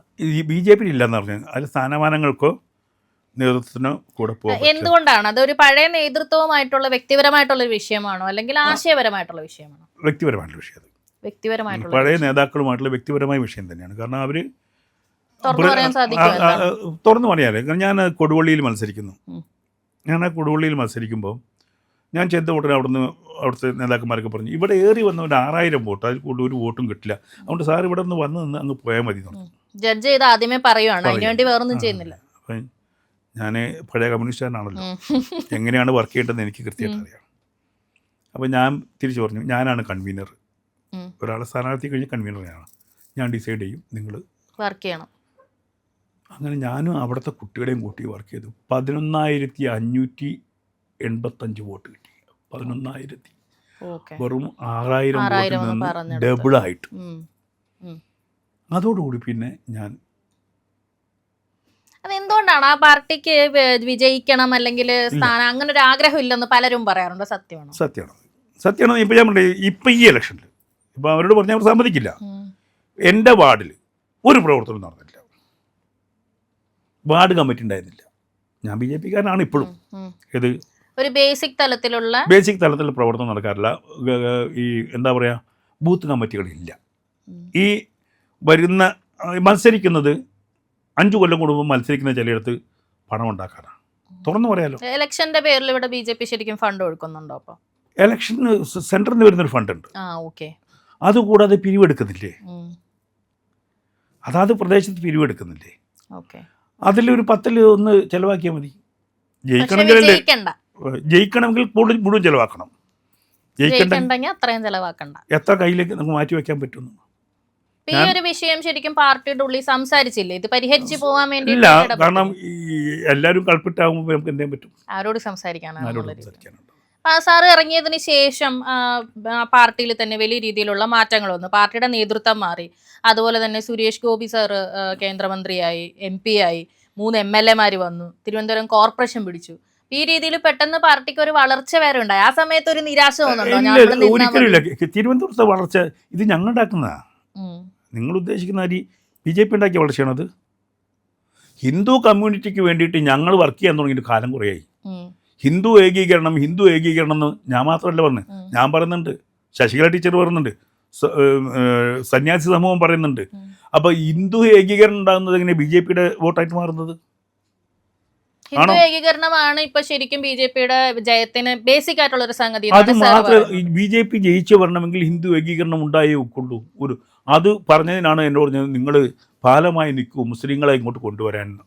അതുമായിട്ട് ബന്ധപ്പെട്ട് സാർ മുമ്പ് പറഞ്ഞിരുന്നു, അവർക്ക് വേണ്ടത് ശരിക്കും രാമസിംഹനെ ആയിരുന്നില്ല, അലി അക്ബറിനെയായിരുന്നു അവർക്ക് വേണ്ടത്. സാറിന് എപ്പോഴാണ് അങ്ങനെ തോന്നിയത്? മുസ്ലിം ഞാൻ ഇതേ കാര്യം പറഞ്ഞു. ഞാൻ രാമസിംഹൻ ആയിട്ടില്ല എന്നുള്ളൂ. ഞാൻ പറഞ്ഞു 2004 ഗീത പഠിച്ച ആളാണ്. AKB കോഴിക്കോട് AKB നായരുടെ ശിഷ്യനായിട്ട് ഗീത പഠിച്ചത് 2004.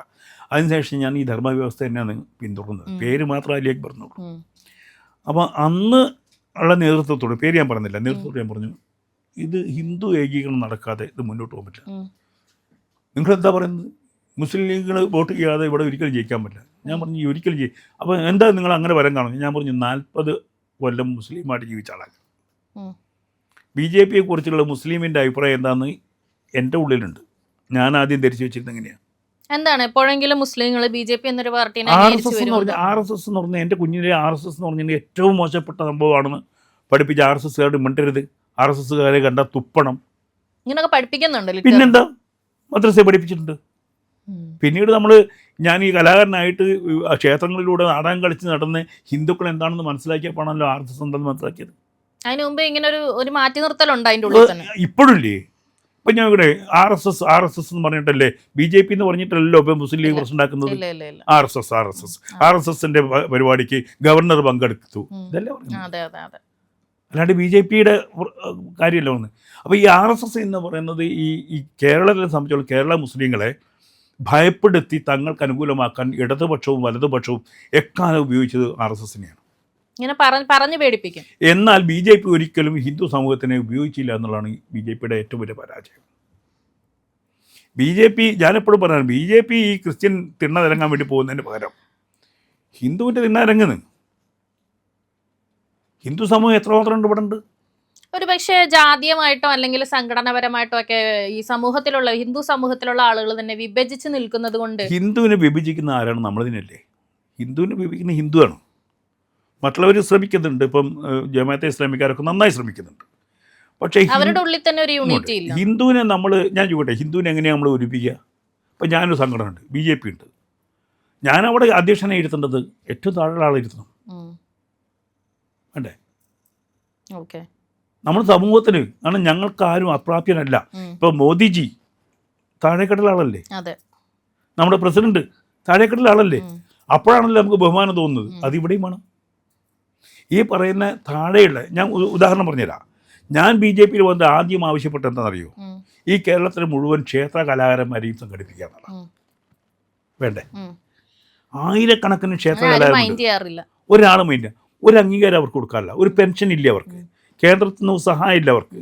ഞാൻ പറഞ്ഞു ലക്ഷങ്ങളുണ്ട് അവർ. ഒരു അമ്പലത്തിൽ വാദ്യം മുതൽ ഉള്ള കലാകാരന്മാരുടെ എണ്ണം നിർത്തി നോക്കൂ, ഏറ്റവും ചുരുങ്ങി 5 പേരുണ്ടാവും ഒരു കുഞ്ഞമ്പലത്തിൽ.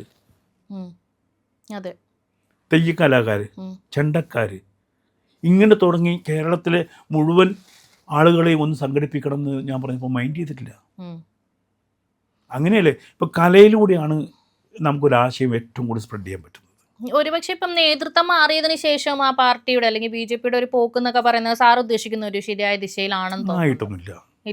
കാരണം ഞാൻ ഉദാഹരണം പറയാം. ഇപ്പം ഞാൻ പുറത്തു നിൽക്കുന്നു, ഒരു പുതിയ പ്രസിഡന്റ് വന്നു, എന്തിനാണ് ഞാൻ പുറത്തു നിർത്തിയെന്ന് ചോദിക്കേണ്ട ആവശ്യമില്ല. അത് ശരിയാ, അന്വേഷിക്കണ്ടേ? അദ്ദേഹം വന്ന സമയത്ത് അങ്ങനെ ഒരു പ്രഖ്യാപനം നടത്തിയിരുന്നല്ലോ, പുറത്തു പോയവരെയൊക്കെ നമ്മൾ തിരികെ കൊണ്ടുവരും എന്നുള്ളൊരു പ്രഖ്യാപനം. അങ്ങനെ ഞാൻ അദ്ദേഹത്തിന് മെയിൽ അയച്ചിട്ടുണ്ട് ചില കാര്യങ്ങൾ വെച്ചിട്ട്. സാറിന്റെ അടുത്ത് അങ്ങനെ സംസാരിച്ചിട്ടില്ല? എന്നെ വിളിച്ചില്ല, എനിക്ക് എന്നെ അറിയ പോലുമില്ല പുള്ളിക്ക്. ഓക്കെ. എന്നെ അറിയ പോലുമില്ല.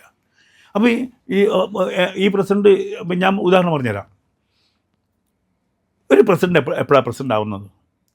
ഈ ഒരു ബൂത്ത് കമ്മിറ്റിയിലെ ഒരു ബൂത്ത് മെമ്പർക്ക് സാറേ എന്ന് വിളിക്കാൻ പറ്റണം ഫോണിൽ. ഒരു കാര്യമുണ്ട്, ഒരു വിഷയം. ഇതങ്ങനെയല്ല. ഇദ്ദേഹം ചിലപ്പോൾ പറയേണ്ടത് ജില്ലാ കമ്മിറ്റിയെ കുറിച്ചായിരിക്കും. അപ്പോൾ ഇവിടുന്ന് പറയും ജില്ലാ കമ്മിറ്റി എന്നൊരു കത്തും വാങ്ങിച്ചല്ല പറയും. ഇപ്പം സോഷ്യൽ മീഡിയയുടെ കാലമാണ്. എനിക്ക് ഒരു സംഗതി ജനങ്ങളെ അറിയിക്കണം, ഞാൻ നേരിട്ട് പറഞ്ഞാൽ മതി. സാർ ആ വഴിയാണ് ഇപ്പം കംപ്ലീറ്റ്ലി ചൂസ് ചെയ്തിരിക്കുന്നത്. ഞാൻ ചൂസ് ചെയ്തിരിക്കുന്നത് കാരണം 10-15 വർഷമായിട്ട് ഇപ്പം ജാമിദ ടീച്ചറും ജബ്ബാർ മാഷൊക്കെ ഇപ്പം അടുത്ത കാലത്ത് വന്നത്. എത്രയോ വർഷം മുമ്പ് ഞാൻ ജനൻ ടി വിയുടെ ഏറ്റവും വലിയ ഒരു ചർച്ചയ്ക്ക് വന്നിരുന്നതാണ്. ഇപ്പം എന്താ എന്നെ ജനൻ ടി വിയിൽ വിളിക്കാത്തത്? ഓക്കെ, ഇവരൊരു ശരിക്കും പറഞ്ഞ ഒരു അജണ്ട വെച്ച് തന്നെ ഇങ്ങനെ ഒരു ഒഴിവാക്കലുകൾ നടക്കുന്നുണ്ടെന്ന് സാറിന് ഫീൽ ചെയ്യുന്നുണ്ടോ? ഉറപ്പായിട്ടും. കാരണം അവരെ പ്രവർത്തിക്കുന്നവരെ അവർക്ക് വേണ്ട, ആത്മാർത്ഥമായിട്ട് നിൽക്കുന്നവരെ വേണ്ട. ആത്മാർത്ഥമായിട്ട് നിൽക്കുന്നവരെ വേണമെങ്കിൽ അവരെ കൂട്ടിപ്പിടിച്ചാലേ കേരളത്തിൽ പെട്ടെന്ന് മാറ്റം ഉണ്ടാവുള്ളൂ. അങ്ങനെ തന്നെ കേരളത്തിൽ ഒരുപാട് പേര് നാഷണൽ ആയിട്ടുള്ള BJP മാത്രം നോക്കിയിട്ട് അങ്ങനെ നിൽക്കുന്നുണ്ട്. ഞങ്ങൾക്ക് അങ്ങനെയാണ്. ഞങ്ങൾ മോദിജി എന്നുള്ള ഒരൊറ്റ പേരിൽ മുകളിലാണ്. ഞങ്ങൾക്ക് നാഷണൽ മൂവ്മെന്റ് ഉണ്ടല്ലോ, നാഷണൽ നടത്തുന്ന മൂവ്മെന്റ്. അപ്പോൾ അതിന് ഉദാഹരണം നമ്മളെ ഏറ്റവും കൂടുതൽ സ്നേഹിച്ച ആളായിരുന്നു തമിഴ്നാട്ടിലെ BJPയുടെ നേതൃത്വത്തെ അല്ലേ, അണ്ണാമല. എങ്ങനെയാണ് ബുദ്ധി വന്നത്? പക്ഷെ പെട്ടെന്ന് അണ്ണാമല പോകുന്നു. എന്താ അണ്ണാമല പോകുന്നത്? നമ്മളെപ്പോലെ അതെ. അപ്പം എനിക്ക് അതേ വികാരം എനിക്ക് തോന്നുന്നത്. അത് ഒരുപാട് പേര് അണ്ണാമലയ്ക്കും എനിക്കും സിമിലർ ഫീലിംഗ് ആണെന്ന് ഒരുപാട് പേര് എനിക്കുണ്ടായ അതേ ഫീലിംഗ് ആണ്. ഞാൻ വിട്ടുപോകുന്നത് എങ്ങനെയാണ്? അണ്ണാമലയുടെ അതേ ഫീലിലാണ് ഞാൻ വിട്ടു മാറിപ്പോകുന്നത്. ഇപ്പൊ നാളെ എപ്പോഴെങ്കിലും നേതൃത്വത്തിന്റെ ഭാഗത്ത് നിന്നും സാർ തിരിച്ചു വരണം എന്നൊരു അപ്രോച്ച് ഞാൻ ഉണ്ടാവും? രാഷ്ട്രീയത്തില, പക്ഷെ ഞാൻ ഇപ്പോഴും വർക്ക് ചെയ്തു. ഈ കഴിഞ്ഞ ഇലക്ഷൻ സമയത്തും ഞാൻ എന്തുമാത്രം ട്രോള് മറ്റേ വീഡിയോസ് ഉണ്ടാക്കി വിട്ടു. ഞാൻ ഹൈന്ദവർ ഒന്നിക്കണം എന്ന് പറയുന്നു, ഞാൻ അവർക്ക് വേണ്ടി പ്രവർത്തിക്കുന്നു, ക്ഷേത്രങ്ങളിലൂടെ ഞാൻ പോകുന്നു, പ്രഭാഷണം നടത്തുന്നു. ഇതെൻ്റെ ജോലി. ഇവിടുത്തെ ഒരു BJP നേതാവ് ചെയ്യുന്നതിനേക്കാളും കൂടുതൽ വർക്ക് ഞാൻ ചെയ്യുന്നുണ്ട് BJPക്ക് വേണ്ടിയിട്ട്. അതൊരു പക്ഷേ ഈ നാഷണലിസം എന്ന് പറയുന്ന ഒരു ഫീലിംഗ് ഏറ്റവും മുകളിൽ നിൽക്കുന്നത് കൊണ്ട് മാത്രമാണ്, വേറെ ഒന്നും നോക്കുന്നില്ല. നാഷണലിസമാണ് വേണ്ടത് നമുക്ക്. നാഷണൽ ഗ്രോത്ത് ആണ് നമ്മുടെ. അതിലിപ്പോൾ സംഭവിച്ചത് BJPക്കുള്ള ഒരു ഏറ്റവും വലിയ കുഴപ്പം ഞാൻ ഇപ്പോഴും പറഞ്ഞുതരാം. അത് മോദിനെ ഞാൻ കുറ്റം പറയും. 10-12 വർഷമായി ഇപ്പോൾ BJP പിടിക്കാൻ തുടങ്ങിയിട്ടില്ലേ? സാംസ്കാരിക വകുപ്പ് BJP എങ്ങനെ കൈകാര്യം ചെയ്തിരിക്കുന്നത്? അത്ര വലിയ ശ്രദ്ധ കൊടുത്തതായിട്ട് തോന്നുന്നില്ല. ഇല്ല. ഇപ്പോൾ ഞങ്ങളുടെ ഈ സെൻസർ ബോർഡിൻ്റെ ചെയർമാൻ ഉണ്ട് ഒരാൾ, അയാൾ പഴയ കമ്മ്യൂണിസ്റ്റുകാരനാണ്. നാഷണൽ ലെവൽ അർബൽ നെക്സ് ഇപ്പോഴാണ് മാറ്റിയത്. മാറ്റിയതല്ലേ അയാൾ മാറ്റിയത് അങ്ങോട്ടാ. എന്താ മറ്റേ ഇതിലെ റേഡിയോ മറ്റേ വികാസ് എന്ത് ഭാരതിയ അവിടെയൊക്കെ ഉയർത്തിയത്. ഈ കലാകാരന്മാരാണ് ഒരു രാഷ്ട്രീയത്തിന് അടിത്തറയിടുന്ന ഏറ്റവും വലിയ ഘടകം. ഇപ്പം കേരളത്തിലാണെങ്കിൽ KPSC കമ്മ്യൂണിസ്റ്റ് പ്രസ്ഥാനം വളർന്നത് കലകളിലൂടെയല്ലേ, നാടകങ്ങളിലൂടെയല്ലേ. അതെ, ആ ഒരു ഇൻഫ്ലുവൻസ് ഒരിക്കലും BJPക്ക് ചെയ്യാനായിട്ട് BJPയുടെ കൂടെ വന്ന കലാകാരന്മാരൊക്കെ ഇട്ടിട്ട് കൂടി. കാരണം എന്താ, അതിന് ഉദാഹരണം ഞാൻ പറഞ്ഞിട്ടുണ്ട്. ചെറിയൊരു ഒരു കലാകാരൻ സ്റ്റേജിലേക്ക് കടന്നു വരുമ്പം കയ്യടി കുറച്ച് കൂടുതൽ വരും. അതിപ്പോഴത്തെ ഈ രാഷ്ട്രീയക്കാർ അത് ഇഷ്ടാവില്ല. സുരേഷ് ഗോപി വരുമ്പോൾ കുറച്ചധികം കയ്യടി ഉണ്ടെന്നുള്ളത് തന്നെ ഒരു രാമസിംഹം വരുമ്പോഴും അതുപോലെ കയ്യടി ഉണ്ടാവാറുണ്ട്. നന്നായി ഞാൻ സംസാരിച്ചുകൊണ്ടിരുന്ന ആളാണ് പാർട്ടിക്ക് വേണ്ടിയിട്ട്. കേരളം മുഴുവൻ പോയി സംസാരിച്ചിട്ടുണ്ട്. എൻ്റെ പ്രസംഗം കാണുന്ന ആൾ കൂടുമായിരുന്നു. അതാണ് പ്രശ്നം. ഇത്തരത്തിൽ ഇപ്പം നമ്മൾ മാത്രം വളർന്നാൽ മതി, മറ്റുള്ളവർ വളരണ്ട എന്ന രീതിയിലുള്ള ഒരു ചിന്താഗതി എല്ലാ ഭാഗത്തും ഉണ്ടെന്നാണ് പറയുന്നത്. ഉണ്ടാവണം, അല്ലെങ്കിൽ കേരളത്തിൽ എല്ലായിടത്തും ഓരോ റിസൾട്ട്. ഞാൻ ചോദിക്കട്ടെ, ഇപ്പം തിരുവനന്തപുരം എടുക്കുക. തിരുവനന്തപുരം ഞാൻ ജീവിച്ചതാണ്. തിരുവനന്തപുരം ഒരു ഹിന്ദു ഏരിയ ആണ്.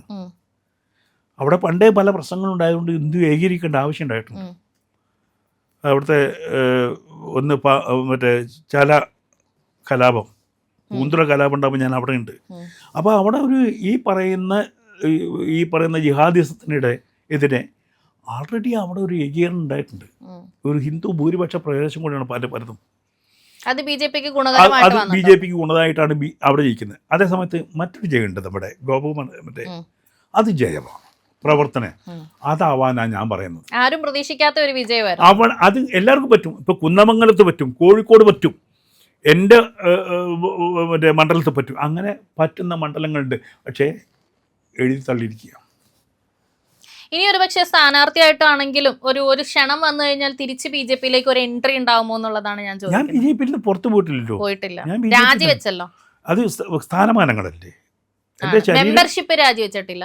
മെമ്പർഷിപ്പും രാജിവെച്ചിട്ടുണ്ട്. മെമ്പർഷിപ്പിലൊന്നും കാര്യമില്ല, നമ്മുടെ മനസ്സിലാണ്. മനസ്സുകൊണ്ട് ഇപ്പോഴും ഞാൻ മനസ്സുകൊണ്ട് സംഖ്യ തന്നെയാണ്. സംഖ്യ തന്നെയാണ്. ഇപ്പോഴും സംഖ്യ തന്നെയാണ്. ആരെങ്കിലും അങ്ങനെ വിളിച്ചു കഴിഞ്ഞാൽ ഷെയ്മോ? ഇപ്പോഴും അത് തന്നെ എന്നെ വിളിക്കുന്ന പരട്ട സംഖ്യ എന്നാ വിളിക്കുന്നത്. എനിക്ക് എന്റെ ഫേസ്ബുക്ക് എടുത്ത് നോക്കൂ, അതിൽ വരുന്ന തെറികൾ എത്രയാന്നുള്ളത്. എപ്പോഴെങ്കിലും ഇതൊക്കെ ഇന്ന് ഈ BJP-യിൽ വർക്ക് ചെയ്തുകൊണ്ട് ഏറ്റവും കൂടുതൽ തെറി കേൾക്കുന്ന ഒരു വ്യക്തിയാണ് ഞാൻ. BJP-ക്കാർക്ക് വേണ്ടി സംസാരിക്കുന്നുണ്ട്. വലിയൊരു ഫേസ്ബുക്ക് റിയാക്ടർ എന്ന പേരും കൂടി വന്നിട്ടുണ്ടല്ലോ. നല്ല രീതിയിൽ മെസ്സേജ് കമന്റുകൾ ഇടുന്ന ആൾക്കാർക്കൊക്കെ റിപ്ലൈയും കൊടുക്കും. അപ്പം അതിൽ ഇങ്ങനെ കേൾക്കുന്ന സമയത്ത് എപ്പോഴെങ്കിലും കളഞ്ഞിട്ട് പോവാ, ഇതൊക്കെ നിർത്തിയിട്ട് സമാധാനമുള്ള എന്തെങ്കിലും പണിക്ക് പോവാം. ഇല്ല, ഇതിപ്പോ ഇഷ്ടംപോലെ സമയമുണ്ട്. കാരണം ഇപ്പൊ ഞാൻ ഒരു AI ചെയ്യുമ്പം ഒരു സംഗതി റെൻഡറിങ് ഇട്ട് കഴിഞ്ഞാൽ ഒരു 20-30 മിനിറ്റ് എടുക്കും. അപ്പം നോക്കും, പഠിക്കും, അപ്ഡേറ്റ് ആയിട്ടിരിക്കാനായിട്ട് ടൈം കിട്ടും. പിന്നെ യുവത്വം സൂക്ഷിക്കണ്ടേ. എന്താണ് ഇനി അമ്മ എന്ന സംഘടനയ്ക്ക് ഒരു ഭാവി ഉള്ളതായിട്ട് തോന്നുന്നുണ്ടോ? അതിനെ കുറിച്ച് പറയാതിരിക്കാം. ഇപ്പൊ ഞാൻ പറട്ടെ, അത് നാത്തൂനും അമ്മായിയമ്മ പോരും, അമ്മ അല്ല അമ്മായിയമ്മയായി. അതിലേക്ക് ഇനി ഒരു കഷ്ടമാണ്. ഞാൻ പറയുമ്പം ഇപ്രാവശ്യം ആ സ്ത്രീകളെ പുകച്ച് പുറത്തടിച്ചതാണ്. എനിക്ക് തോന്നുന്നു അങ്ങനെ കേട്ടോ. ഒരു സ്ത്രീ നേതൃത്വം വന്നു കഴിഞ്ഞാൽ എന്തെങ്കിലുമൊക്കെ ഭയങ്കര രീതിയിലുള്ള മാറ്റങ്ങൾ എന്തറിയോ, ഇതിനകത്തുള്ള പ്രശ്നം പറഞ്ഞു. ഇപ്പം അത് നമുക്ക് ചാനലിൽ പറയാൻ പറ്റില്ല, എങ്കിൽ പോലും പറയാം. സ്ത്രീകളെ ഒരുമിച്ച് നിർത്താണ്ട് ഈ സ്ത്രീകൾക്കിടയിൽ ഈ സ്ത്രീകളെ തന്നെയാണ് ഉപയോഗിച്ചത് മറ്റുള്ളവർ ഇതിനകത്ത് കുത്തിത്തിരിപ്പുണ്ടാക്കാനല്ലേ. സാർ ഇനി അങ്ങനെ ഒരു സംഘടനാ പ്രവർത്തനത്തിലൊക്കെ ഭാഗഭാക്കായിക്കൊണ്ട് ഒരു സിനിമ ചെയ്യും, അങ്ങനെ പ്ലാൻ ഉണ്ടോ? അതോ ഇൻഡിപെൻഡന്റ് ആയിട്ട്? ഇൻഡിപെൻഡന്റ്. കാരണം നമുക്ക് നമ്മുടെ ഒരു ഇതുണ്ട്. ഞാൻ സിനിമ മുൻകൂട്ടി പറഞ്ഞു, സിനിമ തിയേറ്ററിൽ നിന്നും പോകും. അത് അന്ന് ചിരിച്ചു എല്ലാവരും. അത് സംഭവിച്ചു. ഒരു ലാപ്ടോപ്പിൽ ഒരു സിനിമ ഉണ്ടാക്കാൻ പറ്റും. അതും സംഭവിച്ചു. ഞാനാണ് ആദ്യം ഉണ്ടാക്കുന്നത്. ലാപ്ടോപ്പിൽ തന്നെ സിനിമ ഉണ്ടാക്കുന്നത് ഞാനാണ് ആദ്യം. അങ്ങനെ ഇപ്പോൾ ഞാൻ പറയുന്നു, തിയേറ്ററുകൾ അടച്ചുപൂട്ടും ഒരു 4 വർഷം മാക്സിമം. കാരണം ഇപ്പോൾ ഒരു 40-50 ഇഞ്ച് TV-ക്ക് 30,000 രൂപ ഉള്ളൂ. ഒരു ഹോം തിയേറ്റർ. പിന്നെ അങ്ങോട്ട് ഇപ്പം ഞാൻ നോക്കുന്നു, ഇപ്പം ഞാൻ സുഹൃത്തിൻ്റെ വീട്ടിൽ കയറിയപ്പം അവിടെ 5 വയസ്സുള്ള 4 വയസ്സുള്ള കുട്ടി നേരെ വരുന്നു, ഓൺ ചെയ്യുന്നു, യൂട്യൂബ് ഓപ്പൺ ചെയ്യുന്നു, അവന് വേണ്ടുന്ന ചാനൽ എടുക്കുന്നു. അപ്പോൾ അവിടേക്ക് മാറിക്കഴിഞ്ഞാൽ ഇനി വരുന്നത് നമ്മൾ ഇതേപോലത്തെ ചരിത്രപരമായിട്ട് നമുക്ക് ഇവിടെ സൂക്ഷിച്ചു വെക്കാൻ പറ്റുന്ന, ഒരാൾക്ക് റെഫർ ചെയ്യാൻ പറ്റുന്ന സംഗതികൾ ഉണ്ടാക്കുക. സാറിന് ഒരു എക്സ്പീരിയൻസ് വെച്ച് നോക്കുകയാണെന്നുണ്ടെങ്കിൽ രാഷ്ട്രീയം, മതം, സിനിമ, മൊത്തം ഈ ഒരു 3 മേഖലയിൽ എവിടെയാണ് കൂടുതൽ കള്ളത്തരങ്ങളുള്ള ആൾക്കാർ കൂടുതൽ? മതവും രാഷ്ട്രീയവും തന്നെ കള്ളത്തരമുള്ളത്. പിന്നെ മതത്തിൽ എന്ന് പറയുന്നത് മതം, സോക്കോൾഡ് മതം എന്ന് പറഞ്ഞാൽ മതത്തിനെ ഉപയോഗിച്ചിട്ട് ജീവിക്കുന്ന ഒരുപാട് ആൾക്കാരുണ്ട്. മതത്തിൻ്റെ ഇല്ല, സിനിമയിൽ അത്രയില്ല. പിന്നെ രാഷ്ട്രീയത്തിലാണെങ്കിൽ ഈ മതത്തെയും ഉപയോഗിച്ച് പൈസ ഉണ്ടാക്കുന്ന ആൾക്കാരാണ്. അപ്പം എല്ലാവരും വിൽക്കുന്നത് രാഷ്ട്രീയത്തിലാണ്.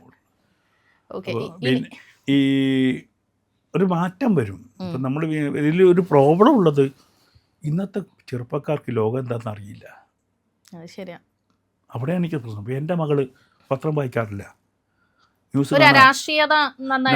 അവർ ഈ IT മേഖലയിൽ ജോലി എന്നല്ലാതെ ലോകത്ത് എന്ത് സംഭവിക്കുന്നു, ഇപ്പം ഇസ്രായേലിൽ എന്താണ് സംഭവിച്ചത്, ഇറാനിൽ എന്താണ് സംഭവിക്കുന്നത് എന്ന് വെച്ചാൽ ചെറുപ്പക്കാരോട് ചോദിച്ചു നോക്കുക, അവർക്ക് അറിയില്ല.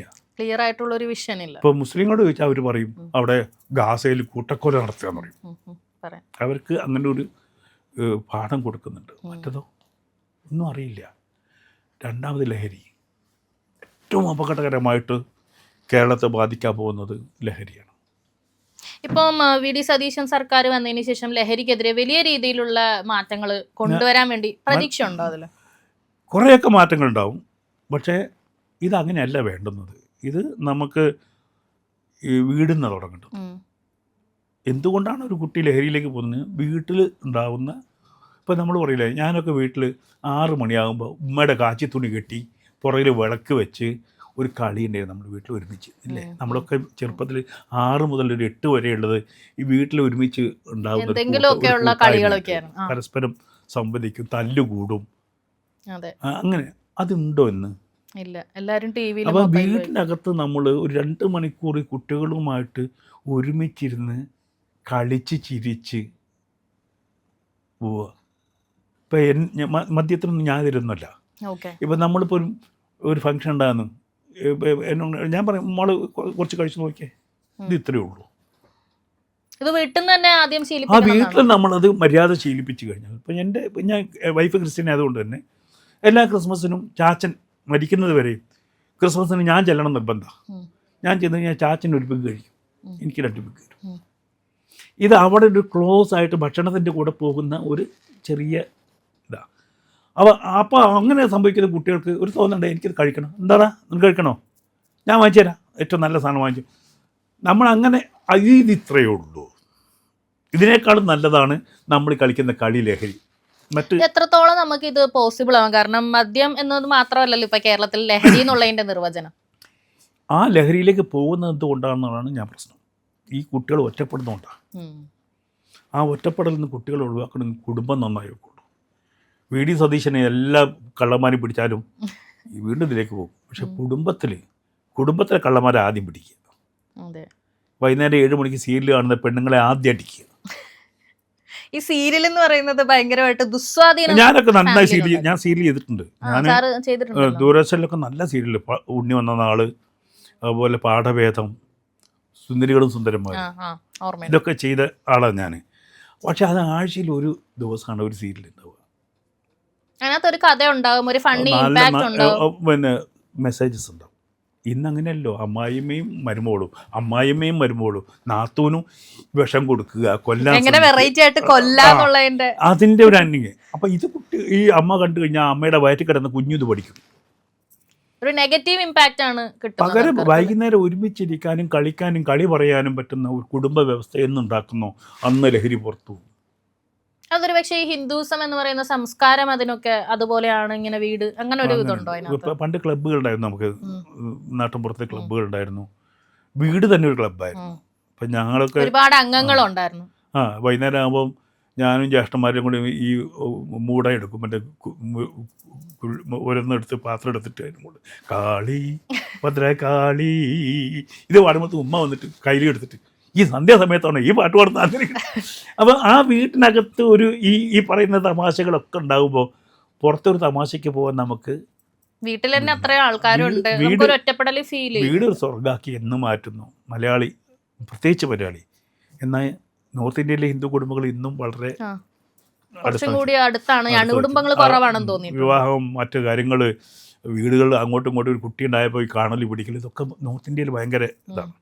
കാരണം പറയാൻ കാരണം എൻ്റെ മോള് കല്യാണം കഴിച്ചിരിക്കുന്നത് നോർത്ത് ഇന്ത്യ ഭയങ്കര യൂണിറ്റി ഉണ്ട്, ഭക്തിയുണ്ട്. പക്ഷെ ഇത് നോർത്ത് ഇന്ത്യയിൽ പോലെയല്ല, ഇത് കേരളമാണെന്നാണല്ലോ പറയാറ്. അൽ കേരളമാണെന്നാണ്. അപ്പൊ കേരളം ശരിക്കും പറഞ്ഞാൽ അവരെയൊക്കെ കണ്ടു പഠിക്കണമെന്നാണോ സാർ പറയുന്നത് ഈ ഒരു കാര്യത്തിൽ? തീർച്ചയായിട്ടും. കാരണം അവിടെ ഭക്തി എന്നുള്ളത് കുടുംബത്തിൻ്റെ ഒരു പ്രകാശമാണ്, നമ്മൾ പ്രകടിപ്പിക്കുന്നതല്ല. ഭക്തി അവരുടെ കൂടെയുള്ളതാണ് കുടുംബത്തിൻ്റെ. അത് വൈകുന്നേരം ആകുമ്പോൾ പ്രാർത്ഥന പോലും നല്ലൊരു പാട്ടിട്ട് ഒരു ഭജന ഇട്ടിട്ടാണ്, ശരിയാ, നല്ലൊരു ഭജന ഇട്ടിട്ടാണ്. അതല്ലെങ്കിൽ അവർ പാടും. അത് നമ്മളുടെ നിന്ന് എന്ന് നഷ്ടപ്പെട്ടു. പ്രത്യേകിച്ച് പിന്നെ ഹിന്ദു കുടുംബം, ഹിന്ദു ജന്തു അങ്ങനെ പറയുന്ന അവസ്ഥയിലേക്ക്. ഞാൻ സാറ് ഗീത വായിച്ചു, സാറിന്റെ വൈഫ് വായിച്ചു എന്നൊക്കെ പറഞ്ഞപ്പോൾ ഞാനിങ്ങനെ ആലോചിക്കായിരുന്നു, എത്ര ഹിന്ദുക്കളുടെ വീടുകളിൽ ശരിക്കും ഗീതയും അതുപോലുള്ള പുസ്തകങ്ങളും ഒക്കെ കാണുമെന്ന് ചോദിച്ചാൽ ചുവന്ന തുണി കെട്ടിയിട്ട് വെച്ചിട്ടുണ്ട്. ചുവന്ന തുണി കെട്ടിയിട്ട് പൂജാമുറിയിൽ വെച്ചിട്ടുണ്ട്, തുറക്കൂല. അതിനകത്തുള്ളത് അറിഞ്ഞാലല്ലേ എല്ലാവരും വായിക്കണമെന്നാണോ പറയുന്നത്? എല്ലാവരും വായിക്കും ഗീത. കാരണം അത് എല്ലാ മറ്റേ വേദങ്ങളുടെയും സാരാംശമാണ്. ഞാൻ മറ്റൊന്നും പഠിക്കാൻ പോകും. ശരി, യുദ്ധത്തിന്റെ ഒരു ഉപദേശം ആയതുകൊണ്ട് തന്നെ ഒരു വാർ ആൻഡ് വയലൻസ് അങ്ങനെയാണോ? അതിൽ എന്ത് വയലൻസ് ഉള്ളത്? ഇല്ല അല്ലേ. ആദ്യത്തെ അഗെയിൻസ്റ്റ് യുദ്ധമല്ലേ പറയുന്നത്. യുദ്ധം അർജുനൻ പറയുന്നത് എന്താണ്? ഈ ഇവരെ കൊന്നിട്ട് വേണം എനിക്ക് രാജ്യം എന്നല്ല ചോദിക്കുന്നത്. അതൊന്നും വേണ്ടാന്ന്. അപ്പം കടമ ചെയ്യേണ്ടത് ധർമ്മത്തിന് വേണ്ടി യുദ്ധം ചെയ്യണം, അധർമ്മി ആവരുതെന്ന് പറഞ്ഞത്. പക്ഷേ ആ ഉപദേശത്തിൻ്റെ ഇടയ്ക്ക് ഈ ധർമ്മത്തിന് വേണ്ടി യുദ്ധം ചെയ്യാൻ പറയുന്നതിനിടയ്ക്ക് കുടുംബ വ്യവസ്ഥ എല്ലാം കടന്നു പോകുന്നില്ലേ? എല്ലാം കടന്നു പോകുന്നുണ്ട്. ഈ യുദ്ധം നമ്മുടെ ഉള്ളിലുണ്ട്, എൻ്റെ ഉള്ളിലും സംഭവിക്കുന്നുണ്ട്, നിങ്ങളുടെ ഉള്ളിലും സംഭവിക്കുന്നുണ്ട്. ധർമ്മയുദ്ധം. അവിടെ ആ യുദ്ധം സംഭവിക്കുമ്പം ഗീത ഒരു മരുന്നായിട്ട് വരും, ഒരു മാർഗദർശിയായിട്ട് വരും. നീ ധർമ്മത്തിന് വേണ്ടി നിലകൊള്ളൂ. അപ്പം നിൻ്റെ ഈ ക്ലാഷ് മാറിക്കിട്ടും. അതാണ്, അല്ലാതെ ശരിക്കുള്ള വാറല്ല. അവിടെയാണ് എല്ലാവർക്കും തെറ്റുപറ്റുന്നത്. ഇപ്പൊ സാർ ഇപ്പം മാൻഡ്രേക്ക്, ജൂനിയർ മാൻഡ്രേക്ക് എന്ന് പറയുന്ന ഒരു മൂവി ഭയങ്കരമായിട്ട് ആൾക്കാരെ ചിരിപ്പിക്കുകയും ഭയങ്കര ഇപ്പോഴും അതിൽ ഓരോരോ കാര്യങ്ങൾ ഭയങ്കര ചിരി വരുന്നത്. ഇപ്പം ശരിക്കും ആ ഒരു വിഗ്രഹം കൊണ്ട് ഇങ്ങനെ പോയി ഓരോരുത്തർക്ക് കൊടുക്കുന്നവരെല്ലാം തൊലഞ്ഞു പോകുന്നു. ശരിക്കും ആ വിഗ്രഹം അതിനകത്ത് കോടിക്കണക്കിനുള്ള വൈര്യമുണ്ട്. ഞാൻ ആലോചിക്കാറുണ്ട്, ദൈവമേ, രത്നങ്ങളുള്ള ഒരു സാധനത്തിന്റെ കൂടെ കൂടോത്രം ഇതെങ്ങനെയാ ഇത് ബ്ലെൻഡ് ചെയ്തത്? ആ സാധനം ഇപ്പോഴും കയ്യിലുണ്ട്. അത് ശരിക്കും പറഞ്ഞാൽ അത് ഒരു തിരുവനന്തപുരത്തുള്ള ഒരു ഒരിക്കലും എൻ്റെ സുഹൃത്തിൻ്റെ വീട്ടിൽ ഒരു കൃഷ്ണ വിഗ്രഹം ഉണ്ടായിരുന്നു. അപ്പോൾ അവിടെ ഒരു സ്വാമി വന്നപ്പോൾ പറഞ്ഞു, ഇതങ്ങ് ഒരു ഓടക്കോടുള്ള കൃഷ്ണ, വീട്ടിൻ്റെ മുറ്റത്ത് ഒരു അരയാൾ പൊക്കമുണ്ട്. അപ്പോൾ ഇതെടുത്ത് കൊണ്ടുപോയി കടലിൽ ഒഴുക്കി കളഞ്ഞു. അങ്ങനെ പിറ്റേന്ന് ഞാനും സുഹൃത്തും അയാളുടെ കാറിൽ അവിടെ കടപ്പുറത്ത് പോയിട്ട് ഈ കൃഷ്ണനെ കടലിലേക്ക് എറിഞ്ഞു. കൃഷ്ണൻ അതേപോലെ തിരിച്ചു വരും. പേപ്പർ പൾപ്പ് ഉണ്ടാക്കിയല്ലേ, കൃഷ്ണൻ അങ്ങോട്ട് കൊടുക്കുന്നു, കൃഷ്ണൻ തിരിച്ച് നേരെ കാലക്ക് വരും. അങ്ങനെ 6 പ്രാവശ്യം കൃഷ്ണനെ ഉപേക്ഷിക്കാൻ ശ്രമിക്കുക, കൃഷ്ണൻ പോകുന്നില്ല. അവസാനം പുറകിലത് ഹോളിട്ടിട്ട് അതിൽ വെള്ളം കയറ്റിയിട്ടാണ് കൃഷ്ണൻ വിട്ടത്. അപ്പം ഞാൻ ഇങ്ങനെ, ഇത് നല്ലൊരു സബ്ജക്റ്റാണല്ലോ, ഒരു സാധനം എങ്ങനെ ഉപേക്ഷിക്കാൻ ശ്രമിച്ചാലും തിരിച്ച് ഇങ്ങോട്ട് വരുന്നത്. അതും പിന്നെ നമ്മൾ കുഞ്ഞിലെ പഠിച്ച മങ്കീസ് പോ എന്ന് പറഞ്ഞൊരു സിനിമയുണ്ട്, അല്ല കഥയുണ്ട്, മങ്കീസ് പോ. അത് മങ്കിയുടെ ഈ എവിടെ ഉണ്ടെങ്കിലും അവിടെ നെഗറ്റീവ് സാധനം ഉണ്ടാവും. അപ്പോൾ ഇത് രണ്ടും കൂടിയാണ്. പിന്നെ അതിൽ ഒരു ആ സിനിമയിൽ ഏറ്റവും പുറത്ത് പറയാത്ത ഒരു രഹസ്യങ്ങളൊന്ന്, അതിലൊരു മോഷണമുണ്ട്. ഞാനൊരു ചെറിയ കാരണം നടക്കാതെ പോയ ഒരു സിനിമയുണ്ട്. അതായത് എൻ്റെ പേര് കിണ്ണം കട്ടകള്ളൻ ഒന്ന് വന്നു. അതല്ലാതെ ഒരു കിണ്ണം കട്ടകള്ളൻ എന്ന് പറഞ്ഞ സിനിമ രഘുനാഥ് പലേരി എഴുതിയ ഒരു സിനിമ, നടക്കാതെ പോയ ആ സ്ക്രിപ്റ്റ് ഞാൻ വായിച്ചിരുന്നു. അതിലൊരു ചെറിയ ഘടകമാണ് ആ പോലീസ് സ്റ്റേഷനിലെ. അത് പോലീസ് സ്റ്റേഷനല്ല, അതിലുള്ളത് അങ്ങനെയല്ല, ഒരു കളവ് മുതൽ കൊണ്ടുപോയി ഒരു വീട്ടിൽ ഒളിപ്പിച്ച് വയ്ക്കും. അതെടുക്കാൻ പറ്റും. അവിടെ വേറെ വാടകക്കാർ വന്നിട്ടുണ്ട്. അപ്പോൾ അവിടുന്ന് NL ബാലേട്ടനാണ് ഗുസ്തിക്കാരായിട്ട് അവിടെ താമസിക്കുന്നു. അവിടുന്ന് ഈ ജയറാമും ടീമും വന്ന് ഇതെടുക്കുന്നു, അത്രേ ഉള്ളൂ. പക്ഷെ അത് എൻ്റെ മനസ്സിൽ ചെറുതായിട്ട് തോന്നി. അതിനെ ഞാനൊരു പോലീസ് സ്റ്റേഷനാക്കി മാറ്റി. അതായത് പോലീസ് സ്റ്റേഷനാകുമ്പോൾ അതിനകത്തേക്ക് ഒരാൾക്ക് വന്നത് എടുക്കാൻ പറ്റും. അതാണ് ശരിക്കും ആ സിനിമയുടെ ഏറ്റവും വലിയൊരു പഞ്ചിങ്. എന്നെ ഇടിക്കും സാർ, ഞാൻ ഇത്രയും നല്ലൊരു പാവിരിച്ച് കിടക്കുന്നു. അപ്പം ആ ശരിക്കും അത് രഘുനാഥ് പലേരിയുടെ ഒരു നടക്കാതെ പോയ സിനിമയിലെ ഒരു ചെറിയ അംശമാണത്. അവർ പോലും ശ്രദ്ധിച്ചിട്ടുണ്ടാവില്ല. അതെടുത്ത് ഞാൻ ഇവിടെ ചേർത്തപ്പോൾ അത് വല്ലാതെ. ഇനി ഞാൻ പറയട്ടെ, ഇനി സാർ എന്ന് പറയുന്ന ഒരു ക്രിയേറ്ററെ നമുക്ക് അത്രയും ഒരു ഫണ്ണി എലമെന്റ്സ് ഒക്കെ ഇനി AI-ലൊക്കെ പ്രതീക്ഷിക്കാൻ സാധിക്കും? നമുക്ക് പ്രതീക്ഷിക്കാമായിരുന്നു. അപ്പം NF വർഗീസ്, രാജേട്ടൻ, ഈ പറയുന്ന ജഗതി, ഇവരൊക്കെ ഉണ്ടെങ്കിൽ ഇനി ഇപ്പോൾ വേണമെങ്കിൽ അവരെ വേണ്ടോ എനിക്ക് AI-ൽ കൊണ്ടുവരാം, അതേപോലെ ചെയ്യിക്കാം. പക്ഷെ നമ്മൾ ചെയ്യാൻ പോകുമ്പോൾ ആ കുടുംബക്കാർ പറയും എനിക്ക് 25 ലക്ഷം വേണം, 30 ലക്ഷം വേണം, പറയില്ലേ? വെല്ലുവിളികൾ ഇങ്ങനെ കൂടിക്കൂടി കാരണം ആ ഇമേജ് നമുക്ക് എടുത്ത് ചെയ്യാനുള്ള സ്വാതന്ത്ര്യം നമുക്കില്ല, അതിൻ്റെ റൈറ്റ് നമുക്കില്ല. നിലവിൽ എന്തായാലും ഇപ്പൊ പ്ലാൻ ചെയ്തതുപോലെ പക്ഷെ ഇതിലൊരു ഹീറോ വരും ഈ സിനിമയിൽ. ഇതിലൊരു ഹീറോ വരും. ചിലപ്പോൾ ഹീറോസ് തന്നെ വന്നേക്കാം. ഇതെങ്ങനെ ഒരു 1921 പോലത്തെ ഒരു മോഡാണോ പിടിച്ചിരിക്കുന്നത്? അല്ല, ഇത് ഞാൻ പറഞ്ഞല്ലേ, കാരണം എനിക്ക് നല്ല സാധനങ്ങളെ കയ്യിലിരിക്കുന്നത്, ടിപ്പു സുൽത്താനാണ് കയ്യിലിരിക്കുന്നത്. സിനിമയാണ് അല്ലേ? നല്ല സിനിമയായിരിക്കും. ഞാൻ അതിൻ്റെ ഇപ്പം ചെറിയ ഒരു ഭാഗം ചെയ്തപ്പോൾ തന്നെ ഭയങ്കര തൃപ്തികരമായിട്ട് കിട്ടി എനിക്ക്. കാരണം ടിപ്പുവിൻ്റെ പടയോട്ടം വരുന്നതും അതിനെതിരെ ഈ ചെറിയൊരു മൂവ്മെൻ്റായിട്ട് ഇവരുടെ, കാരണം ആ കൂട്ടത്തിന് 20 കൂട്ടം എന്നാണ് വിളിച്ചുകൊണ്ടിരുന്നത്. വെറും 20 പേരാണ്. ലോകത്തിലെ ആദ്യത്തെ സംഭവമാണ്. എവിടെ നിന്നാണ് ഈ ഒരു റെഫറൻസസ് ഒക്കെ സാറിന് കിട്ടുന്നത്? ഇതിപ്പോൾ വൈക്കത്ത് എൻ്റെ ഒരു സുഹൃത്ത് ഇതിനെക്കുറിച്ച് റിസർച്ച് ചെയ്ത ആൾക്കാരുണ്ട്, പഠിച്ചുകൊണ്ടേയിരിക്കുന്നു, ഇപ്പോഴും വരുന്നു ഇതിൽ. കാരണം ഇത് ഈ മനുഷ്യൻ ജീവിച്ചിരുന്നായിട്ട് ആരുടെ തെളിവില്ല. ജീവിച്ചിരുന്നു എന്ന് മാത്രമേ ഉള്ളൂ. ഇദ്ദേഹത്തിൻ്റെ തറവാടില്ല, ഒക്കെ പോയി. ഇപ്പോൾ അവിടെ ഇദ്ദേഹത്തിൻ്റെ കുടിയിരുത്തിയ, ഇദ്ദേഹത്തിൻ്റെ ദൂരെയുള്ള ഒരു ബന്ധുവിൻ്റെ ഒരു കുടിയിരുപ്പ് മാത്രമേ ഉള്ളൂ. അവിടെ ഇദ്ദേഹത്തിൻ്റെ ഒരു വാളുമുണ്ട്, ഒരു കത്തിയുമുണ്ട്, രണ്ടും മാത്രമേ ഉള്ളൂ. അത് ഇദ്ദേഹത്തിന് ഫാമിലി ഉണ്ടായിരുന്നില്ല. ഫാമിലി ഒന്നും ആരാണ് എന്താണെന്നറിയില്ല. ഇപ്പോൾ പുതിയ കള്ളക്കഥയും വരുന്നു ഈ മനുഷ്യനെ കുറിച്ച്. ഈ മനുഷ്യൻ 10,000 ഈഴവരെ കൊന്ന മനുഷ്യനാണ്. അതിപ്പോൾ കമ്മ്യൂണിസ്റ്റ് പുതിയ ഈ ഒരു 10 5-10 കൊല്ലം മുമ്പ് വന്നതാണ്. ഓക്കെ. ഈ മനുഷ്യന് ടിപ്പുവിനെ തോൽപ്പിച്ചതിൻ്റെ ഓർമ്മയ്ക്കാണ് മേത്തമണി ഉള്ളത്. ഓ. ടിപ്പു പറഞ്ഞു എൻ്റെ കുതിരയെ കൊണ്ടുപോയി പത്മനാഭൻ്റെ കൊടിമരത്തെ കിട്ടുമെന്ന് പറഞ്ഞു. ഓ ഓക്കെ. ആലുവപ്പുഴ കടക്കാൻ പത്മനാഭപിള്ള സമ്മതിച്ചില്ല.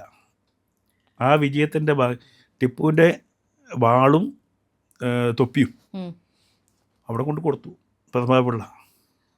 ഇത്രയും വലിയൊരു ഈ പത്മനാഭപിള്ള തൂക്കിക്കൊല്ലി ചെയ്ത അവസാനം കുഞ്ചു പിള്ളയും പത്മനാഭപിള്ളയും തൂക്കിക്കൊല്ലി ചെയ്ത്. എന്തിനാണ് തൂക്കിക്കൊല്ലുന്നത് ആർക്കറിയാം? ഇവിടെ ഈ പറയുന്ന കൊച്ചിയിലെ ഇവിടെ വന്ന് ആക്രമിച്ചത് ബ്രിട്ടീഷ് സൈന്യത്തിന് നേരെ ഉള്ളിൽ കയറിയിട്ട് അവിടെ മുഴുവൻ 13 പട്ടാളക്കാരെ കൊന്നുവർ. അന്ന് ചീഫ് ഓടി രക്ഷപ്പെട്ടു. അതിനു വേണ്ടിയിട്ട് അവസാനം 1790 മുതൽ 1809 അദ്ദേഹം മരിക്കുന്നത്. നമ്മൾ ഏത് പ്ലാറ്റ്ഫോമിലായിരിക്കും സാറിന്റെ സിനിമ വരുന്നത്? Theatre release? ഇത് വലിയ സിനിമയാണ്, വലിയ പ്രോജക്റ്റാണ്, നന്നായി വരുന്നുണ്ട്. ചെയ്യുമ്പോൾ ഒരു തൃപ്തി ഉണ്ട് എനിക്ക്. എപ്പോഴത്തേക്ക് നമുക്കപ്പോൾ ഇത് തിയേറ്ററിൽ കാണാമെന്ന് 6 മുതൽ 8 മാസം വരെ എടുക്കാം. കാരണം ഇതിലൊരു ശരിക്ക് ബാഹുബലിയിലെ ഡാം പൊട്ടിക്കുന്നില്ലേ, അത് പത്മനാഭപിള്ളയുടെ കഥയാണ്. ഓക്കെ. ബാഹുബലി തന്നെ പത്മനാഭപിള്ളയുടെ കഥയാണ് ശരിക്കും. അതിൻ്റെ മോഷണം. ഈ ആലുവാപ്പുഴയുടെ തീരത്ത് ടിപ്പു സുൽത്താനും ആയിരക്കണക്കിന് പട്ടാളക്കാരും വന്ന് ഈ ആലുവ മണപ്പുറത്ത് ടെൻ്റ് അടിച്ചു. പിറ്റേന്ന് കരക്കടന്ന് തിരുവിതാംകൂറിലേക്ക് മാർച്ച് ചെയ്യാൻ വേണ്ടിയിട്ട് അന്ന് രാത്രി പോയി ഡാം പൊട്ടിച്ചു പത്മനാഭപിള്ള. ഇതാണ് real story. Sorry, Padmanabha Pillai dam പൊട്ടിച്ചു. ആയിരക്കണക്കിന് ടിപ്പുവിൻ്റെ പടയാളികൾ ഒളിച്ചുപോയി. അങ്ങനെ ടിപ്പു നിരാശനായി തിരിച്ചുപോയി. ആ പോക്കാണ് ലാസ്റ്റ് ടിപ്പുവിൻ്റെ പോക്ക്. ഇതാർക്കറിയാം? ഇതങ്ങനെ ബാഹുബലിയിൽ നമ്മൾ അങ്ങനെ ഒരു സീനായിട്ട് കണ്ടിട്ടുണ്ട്. അതെ, നമ്മൾ അതേപോലെ അതിനേക്കാളും കുറച്ചും കൂടി വലുതാക്കിയാണ് ഞാൻ എടുക്കുന്നത്. ഭയങ്കര ത്രില്ലിംഗ് ആയിട്ടുണ്ട്. എന്തായാലും സിനിമ വരട്ടെ, സിനിമ വരുന്നു കാണാൻ വേണ്ടി വലിയ പ്രോജക്റ്റ്, വലിയ പ്രോജക്റ്റുകൾ. അതുപോലെ തന്നെ നല്ല ഫണ്ണി എലമെന്റ്സും കൂടി ഞങ്ങൾ പ്രതീക്ഷിക്കുന്നുണ്ട്. കാരണം ഒരുപാട് ചിരിപ്പിച്ച ഒരു സംവിധാനങ്ങൾ, ഫണ്ണി എലമെന്റ്സ് ഇനി. കാരണം നമ്മളെ ആ മലയാളത്തിന്റെ ഒരു കാലഘട്ടം ഫണ്ണി ആസ്പെക്ട്സ് ഒക്കെ മാറിയെന്നാണ് ആൾക്കാർ. ആസ്പെക്ട് അല്ല, നടന്മാരില്ലാതെ പോയി, പ്രതിഭകളില്ലാതെ പോകുന്ന. ഇപ്പൊ ആരാ ഉള്ളത് നമ്മുടെ? എനിക്ക് ജഗതിക്ക് പകരം വയ്ക്കാൻ ആരുണ്ട്? ആരുമില്ല.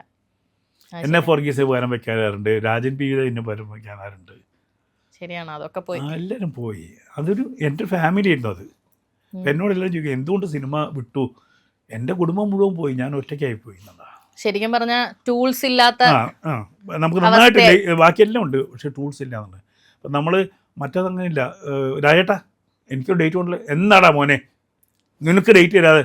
നമ്മൾ ഫോണിലൂടെ എല്ലാവരും ഡേറ്റും. ഇനി ഷൂട്ടിങ് കഴിഞ്ഞിട്ട് ചേട്ടാ ഇപ്പം കാശില്ല, ഡബിങ് കേട്ടോ, അതിൻ്റെ തടാ നീ തരും. ഇങ്ങനൊരു ഇതാണ്. ഇപ്പോൾ കപ്പയാണ് കപ്പ. ഓരോ വൈകുന്നേരം 9 മണിക്ക് ഞാൻ വർക്ക് ചെയ്യില്ല, ഒന്നുമില്ല. 9 മണിക്ക് ശേഷം എല്ലാവരും കൂടി തമാശ പറഞ്ഞ്. അന്ന് അങ്ങനെ KPSC ലളിതയാണെങ്കിലും കൽപ്പനയൊക്കെ എൻ്റെ ചങ്കയായിരുന്നു. കൽപ്പനയൊക്കെ ഉണ്ടാകുമ്പോൾ അതിൻ്റെ ഒരു ഊർജം വേറെയാണ്. അതെല്ലാം പോയപ്പോൾ നമ്മൾ ഒറ്റപ്പെടുന്ന ഒരു ഇതായി. ഇനി അതുകൊണ്ട് കാലഘട്ടം ഇനിയില്ല. അത് മാസ്റ്റേഴ്സ് തീർന്നു പോയി, വഴികൾ മാറ്റിപ്പിടിക്കാം. കാരണം ഇപ്പോഴത്തെ കുട്ടികൾക്ക് ഹ്യൂമർ അറിയില്ല. എന്താണ് പറഞ്ഞ സിറ്റുവേഷൻ പറഞ്ഞാലും അറിയില്ല അവർക്ക്. അത് ചെയ്യാൻ അറിയാനിട്ടില്ല. ചെയ്യാൻ പറ്റുന്ന ആൾക്കാരുണ്ട്, പക്ഷേ അവരൊക്കെ ഗൗരവം പിടിച്ച് മസിലൊക്കെ ഇങ്ങനെ പിടിച്ച് നിൽക്കുന്നത് നല്ല ആൾക്കാർ. ഇപ്പം ഈ പുതിയ യങ്സ്റ്റേഴ്സിൽ ഒരുപാട് ആൾക്കാർ ഹ്യൂമർ ചെയ്യാൻ പറ്റും. എനിക്ക് ഏറ്റവും ഇഷ്ടമുള്ളത് നമ്മുടെ ഫഹദ് ഫാസിൽ, നല്ല ആർട്ടിസ്റ്റാണ്. പക്ഷേ അയാൾക്കിപ്പം ഇങ്ങനെയുള്ള എന്നെപ്പോലൊരു ഡേറ്റ് തരില്ലയാണ്. അയാളെ യൂട്ടിലൈസ് ചെയ്യാൻ പറ്റും, ഉറപ്പാണ്. അങ്ങനെ കുറേ ആർട്ടിസ്റ്റ് ഉണ്ട് ഈ ഹ്യൂമർ ചെയ്യാൻ പറ്റുന്നത്. പക്ഷെ അവർ ഈ പറയുന്ന ഈ പല കാര്യങ്ങളും കൊണ്ട് നമ്മളല്ല. ഇപ്പം ഈ കൊച്ചിൻ എന്താണ് പറയുന്നത്, മാഫിയ സിനിമയായിട്ട് ഇങ്ങനെ ഒരു മട്ടാഞ്ചേരി മാഫിയ അതുപോലെ ഉള്ള സിനിമകളായിട്ട് ഇങ്ങനെ പോവാണ്. വലിയ സിനിമകൾ, മറ്റേ ഇടി അടി, അവിടെ നിന്ന് മാറിയിട്ട് ഇപ്പോൾ മോഹൻലാലിനെ ആലോചിച്ച് നോക്കൂ. മോഹൻലാൽ എത്ര പ്രിയങ്കരനായിരുന്നു നമുക്ക്. ഏതിൽ അയാൾ വരുന്ന ഓരോ സിനിമ, ശ്രീനിവാസൻ്റെ കൂടെ വന്ന സിനിമകൾ, നമ്മുടെ ഒരു വീട്ടിലെ അംഗത്തെ പോലെയുള്ള ഒരു കഥാപാത്രങ്ങൾ ചെയ്തെടുത്തുനിന്ന് ഈ രാജാവിൻ്റെ മകനിലേക്ക് പോയപ്പോഴാണ് മോഹൻലാൽ മാറിയത്. വേറൊരു മോഹൻലാലിൻ്റെ ആ പഴമുഖ സിനിമകൾ കാണാൻ ഇപ്പോഴും ഭയങ്കര രസമാണ് അല്ലേ? ഫാമിലിയോട് തൊട്ടടുത്ത് ഇങ്ങനെ നമ്മുടെ ഏറ്റവും വലിയ പരാജയം അതാണ്. അച്ഛനില്ല സിനിമയിൽ, അമ്മയില്ല സിനിമയിൽ, പെങ്ങളില്ല, ഒരു കൂട്ടം. ഇപ്പോഴത്തെ സിനിമയിൽ ഒരു കൂട്ടം. അപ്പോൾ ബന്ധങ്ങളില്ല. ഇപ്പം നമ്മൾ കുടുംബം നമ്മളത് ബാധിക്കുന്നു. ഇപ്പം കുടുംബ സിനിമ കാണാൻ വരുന്നില്ല. ഫാമിലിയായിട്ട് പണ്ട് അങ്ങനെയല്ല ഞങ്ങൾ കണക്കാക്കുന്നത്. ഒരു കൈ വരുമ്പോൾ 6 ടിക്കറ്റ്. അത് ശരിയാ. ഇപ്പോൾ ഒരു കൈക്ക് ഒരു ടിക്കറ്റേ ഉള്ളൂ. ശരിയാ. അതെങ്കിലും ബുക്ക് ചെയ്തിട്ട് പോവുക. എല്ലാം ഒന്ന് മാറി വരുമെന്ന് നമുക്ക് പ്രതീക്ഷിക്കാം അല്ലേ? പ്രതീക്ഷിക്കാം. ഓക്കെ, അപ്പൊ സാറിന്റെ സിനിമ വൻ വിജയമാകട്ടെ. ഇതിൽ നമ്മൾ പ്രതീക്ഷിക്കുന്നത് അറിയോ? ഇപ്പോൾ ഈ AI മീഡിയയിൽ പുതിയ പിള്ളേർ വന്നിട്ട് അങ്ങോട്ട് അർമാദിക്കട്ടെ, അതാണ് പ്രതീക്ഷിക്കുന്നത്. ഞാൻ ഒരു ഊർജ്ജം കൊടുക്കുകയാണ്. ഇപ്പോൾ ഈ ജൂലൈ 31 നമ്മുടെ സിനിമ ഇറങ്ങുമ്പം അത് കാണുമ്പോൾ ഇങ്ങനെ ചെയ്യാൻ പറ്റും. അത് ഓഹോന്നല്ല, അതിൽ ഞാൻ ഉപയോഗിച്ചിരിക്കുന്ന നാടൻ കഥാപാത്രങ്ങളെയാണ്. സാധാരണ AI ഈ മറ്റേ ഗിമിക്സ് കാണിക്കാൻ എളുപ്പമാണ്, ഏലിയൻസ് വരുന്നതും ഒക്കെ കാണിക്കണം. പക്ഷെ 4 വയസ്സന്മാരെയും 4 ചെറുപ്പക്കാരെയും വെച്ചിട്ട് ഒരു കുറച്ച് കോമഡി ചെയ്യണമെങ്കിൽ അവരുടെ ഫേസിൽ ഇതൊക്കെ വരുത്തുക, അത് ഇതിൽ ചെയ്തിട്ടുണ്ട്. ഇത് അത്യാവശ്യം കോമഡിയാണ്. അപ്പൊ കാണാം. അതുകൊണ്ടാണ് AI മാൻഡ്രേക്കിന് പേരിട്ടത്. ഓ കൊള്ളാം. ഇത് അതേപോലത്തെ ചെറിയ സബ്ജക്റ്റാണ്. മാൻഡ്രേക്ക് കേൾക്കുമ്പോ തന്നെ നമുക്കൊരു പ്രതീക്ഷ ഉണ്ടല്ലോ. AI മാൻഡ്രേക്ക് അങ്ങനെ ഓഹോ അല്ല എങ്കിലും കുട്ടികൾക്ക് ഇങ്ങനെ ഒരു സിനിമ ചെയ്യാൻ പറ്റും എന്നുള്ളൊരു തോന്നലുണ്ടാക്കുക, അതും ഇൻസ്പിറേഷൻ. അതേസമയത്ത് അടുത്തത് നമ്മൾ യമകണ്ഠനായിട്ട് സിനിമ ഉണ്ടാക്കാൻ പറ്റുമെന്നുള്ള മറ്റൊന്ന് ഇപ്പോഴും ഏത് കുട്ടിക്കും ചെയ്യാൻ പറ്റുന്ന രീതിയിലാണ് ഞാനിത് ചെറിയ പിള്ളേർക്കും അതിലേക്ക് കടന്നു വരാനും സിനിമ ചെയ്യാനും പറ്റുന്ന രീതിയിലാണ് അത് ഉപയോഗിച്ചിരിക്കുന്നത്. എല്ലാ ഭാവുകങ്ങളും അപ്പം നന്നായിട്ട് വരട്ടെ വീണ്ടും.